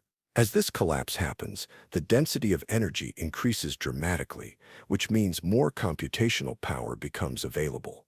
Tipler argues that with enough time, this collapsing universe could simulate every possible brain, every thought, every memory, even simulate entire histories, perfectly, eternally. In short, at the very end of time, the universe becomes an all-knowing, all-powerful being, the Omega Point. And if it can simulate you in perfect detail, that's basically resurrection. But here's where the paradox hits. If such a being will exist in the future, does that make it already real in some way? If this Omega Point will one day know everything, does it already know you now? Does it already have moral authority over the present? And if it's logically inevitable, does it mean the universe is destined to become divine, regardless of what we do? Some call it hopeful, others horrifying. A heaven built not by faith, but by physics. And in that final moment, when time collapses into pure consciousness, will it even remember that it used to be stars? The last question, Asimov-inspired. In 1956, Isaac Asimov wrote a short story called The Last Question. It begins with a simple query: can entropy be reversed? And then it spans the entire future of humanity, from the first primitive computers to godlike cosmic intelligences at the end of time. Each era asks the same question, and each time the answer is insufficient data for a meaningful answer. Let's pause. What is entropy? In simple terms, it's the gradual breakdown of order.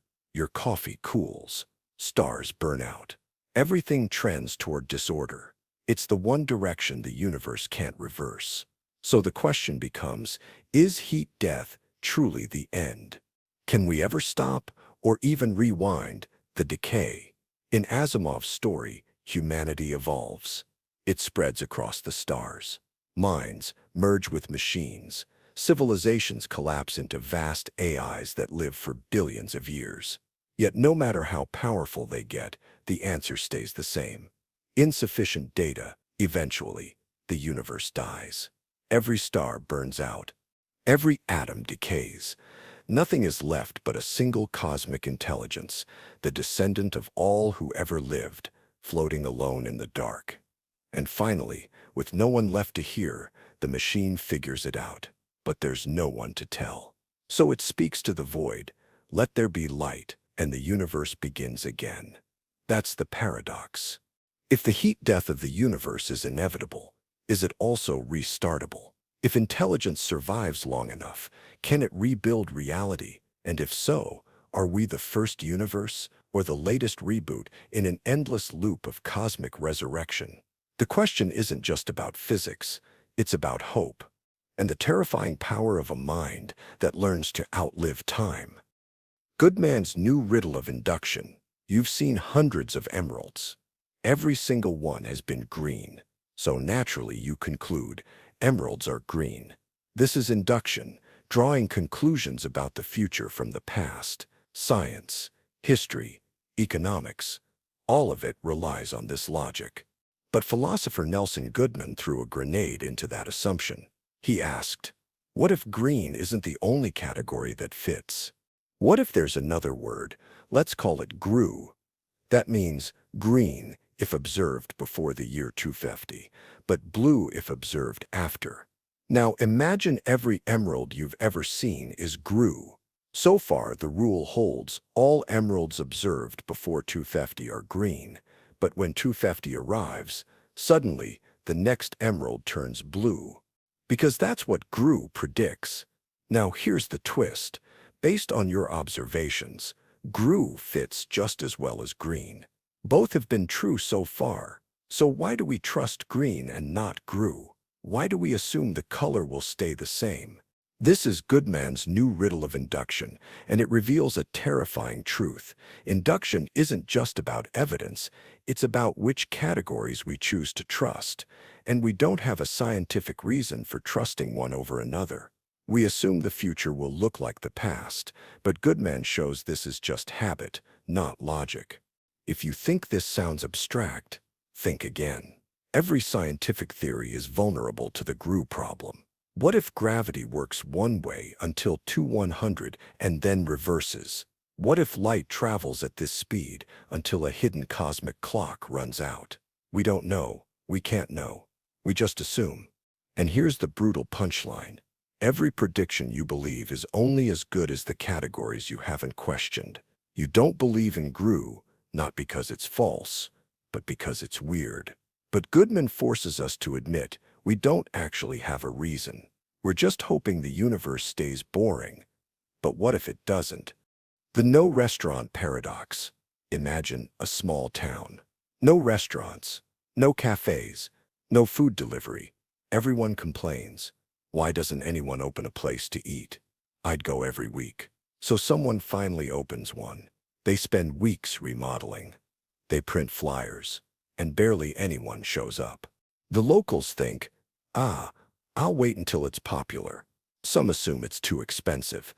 Others think, maybe next week. 6 months later, it closes. And people say, that's a shame. I would have loved to eat there. This is the no restaurant paradox. And it's not just about restaurants. It's about human behavior, expectations, and the self-fulfilling failure of good ideas. Here's how it works. Everyone wants something to exist, but no one wants to be the first to trust it. And because no one goes early, it dies before it ever had a chance. It's not irrational. We all have limited time, money, and energy. So we rely on signals, crowds, reviews, hype, but if everyone waits for a signal that never comes, nothing happens. This applies to more than just restaurants. Why do co-working spaces fail in rural towns? Why does that promising new artist stay undiscovered? Why do smart political movements never gain traction? Because everyone's waiting to see if someone else goes first. And here's the disturbing twist. The more useful something is, the more this paradox strikes. Essential services like mental health centers, tutoring programs, or even safe nightlife often fail early. Not because they're bad, but because we don't want to be the only one in the room. This is a tragedy of early adoption. And the only way out is trust. Not in the idea, but in the possibility that you showing up might be the difference between death and survival. Because sometimes the thing everyone's waiting for is you. The paradox of the court. A student wants to learn law. A famous teacher agrees to train him, with one condition: you only pay me after you win your first court case. The student agrees. Years pass. He finishes his studies, but never takes a case. Never goes to court. Never pays. The teacher is furious and sues the student. Now the courtroom becomes a paradox. If the teacher wins the case, the student must pay. But that would be his first court case, which means the student now owes the fee. But if the student loses, he has to pay, which satisfies the contract. So, teacher wins, he gets paid. But now flip it. What if the student wins? Well, he doesn't owe anything because he hasn't lost a case. That means he's not obligated to pay yet. But that victory was his first win, which means now the condition is fulfilled. So he should pay. Which side is right? That's the paradox of the court, where both winning and losing the case seem to lead to contradictory obligations. It's a real philosophical legal riddle, a logical Ouroboros, a snake eating its own tail, and beyond law, it exposes a deeper flaw in how we structure deals based on future conditions. Because contracts that depend on events can spiral into self-reference. If I promise to pay you when I'm happy, but paying you is what would make me unhappy, have I created a trap? The paradox of the court reminds us that logic is not immune to loopholes, and that sometimes the very systems we use to resolve disputes, courts, contracts, conditions, can trap themselves in circular logic. The preferring machines paradox. Imagine you're building the smartest machine in the world. Its job is to make perfect decisions for humans. Every time, it can process trillions of calculations a second. It knows your medical history, your childhood memories, your playlists, your diet, your favorite seat on the bus. And yet, this machine runs into a wall, not a technical wall, a philosophical one. It's called the preferring machines paradox. Here's the setup. You ask the machine, should I take this job offer or stay where I am? Seems simple. The machine runs simulations. One path gives you more money. The other gives you more free time. It also factors in your health, relationships, even how happy similar people were in the same situation. Then it stalls. Why? Because in order to tell you what's best, it has to know what you truly prefer. But what does that mean? Do you value long-term stability or short-term excitement? Do you want more time with family or more meaning in your career? Even you don't always know the answer. And if you change your mind next week, was the machine wrong, or were you just unpredictable? Here's the twist. There is no objectively best decision if your preferences are unstable, unknowable, or conflicting. This is the paradox.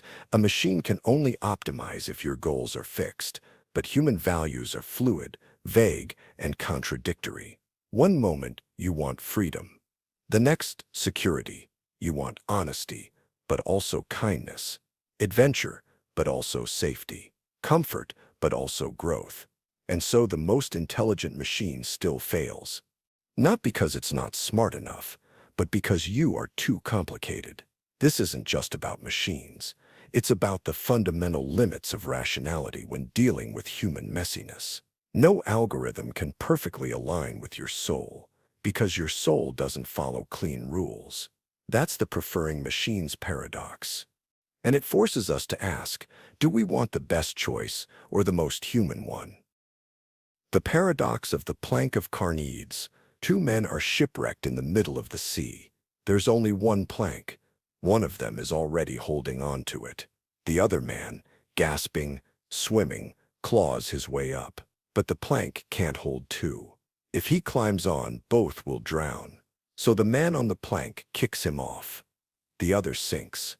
Later, the survivor is rescued. He's put on trial for murder. Now the paradox begins. Did he commit murder, or was it self-defense? It's called the plank of Carneades, and it's one of the oldest and most disturbing ethical dilemmas ever proposed. First written by the Stoic philosopher Carneades in the 2nd century BCE, it asks a brutally simple question. When survival is on the line, do moral rules still apply? In ordinary life, killing another human is unquestionably wrong. But what if your own life is about to end? What if not acting would kill you? Is it still murder, or is it instinct? And here's the worst part. There's no time to debate it. The decision has to be made in seconds. No court, no jury, just you and your survival. The paradox haunts legal theory. In most modern legal systems, necessity is not a defense to murder, but that feels absurd. If someone had to kill to live, how can you judge them the same as a cold-blooded killer? And yet, If we allow necessity as a defense, what stops people from pretending it was necessary? From turning survival into a legal loophole? This is more than just philosophy. This is what separates humans from animals. Because animals don't debate. They survive. But we ask, what should I have done? And here's the part that truly splits us in two. Most people believe that they would do the same thing, kick the man off the plank. But at the same time, they believe it was wrong. We feel it's wrong, even if we understand why it was done. That tension between what we do and what we think we should do is the true heart of the paradox. And in every moral crisis, the question returns, who gets to survive and who decides?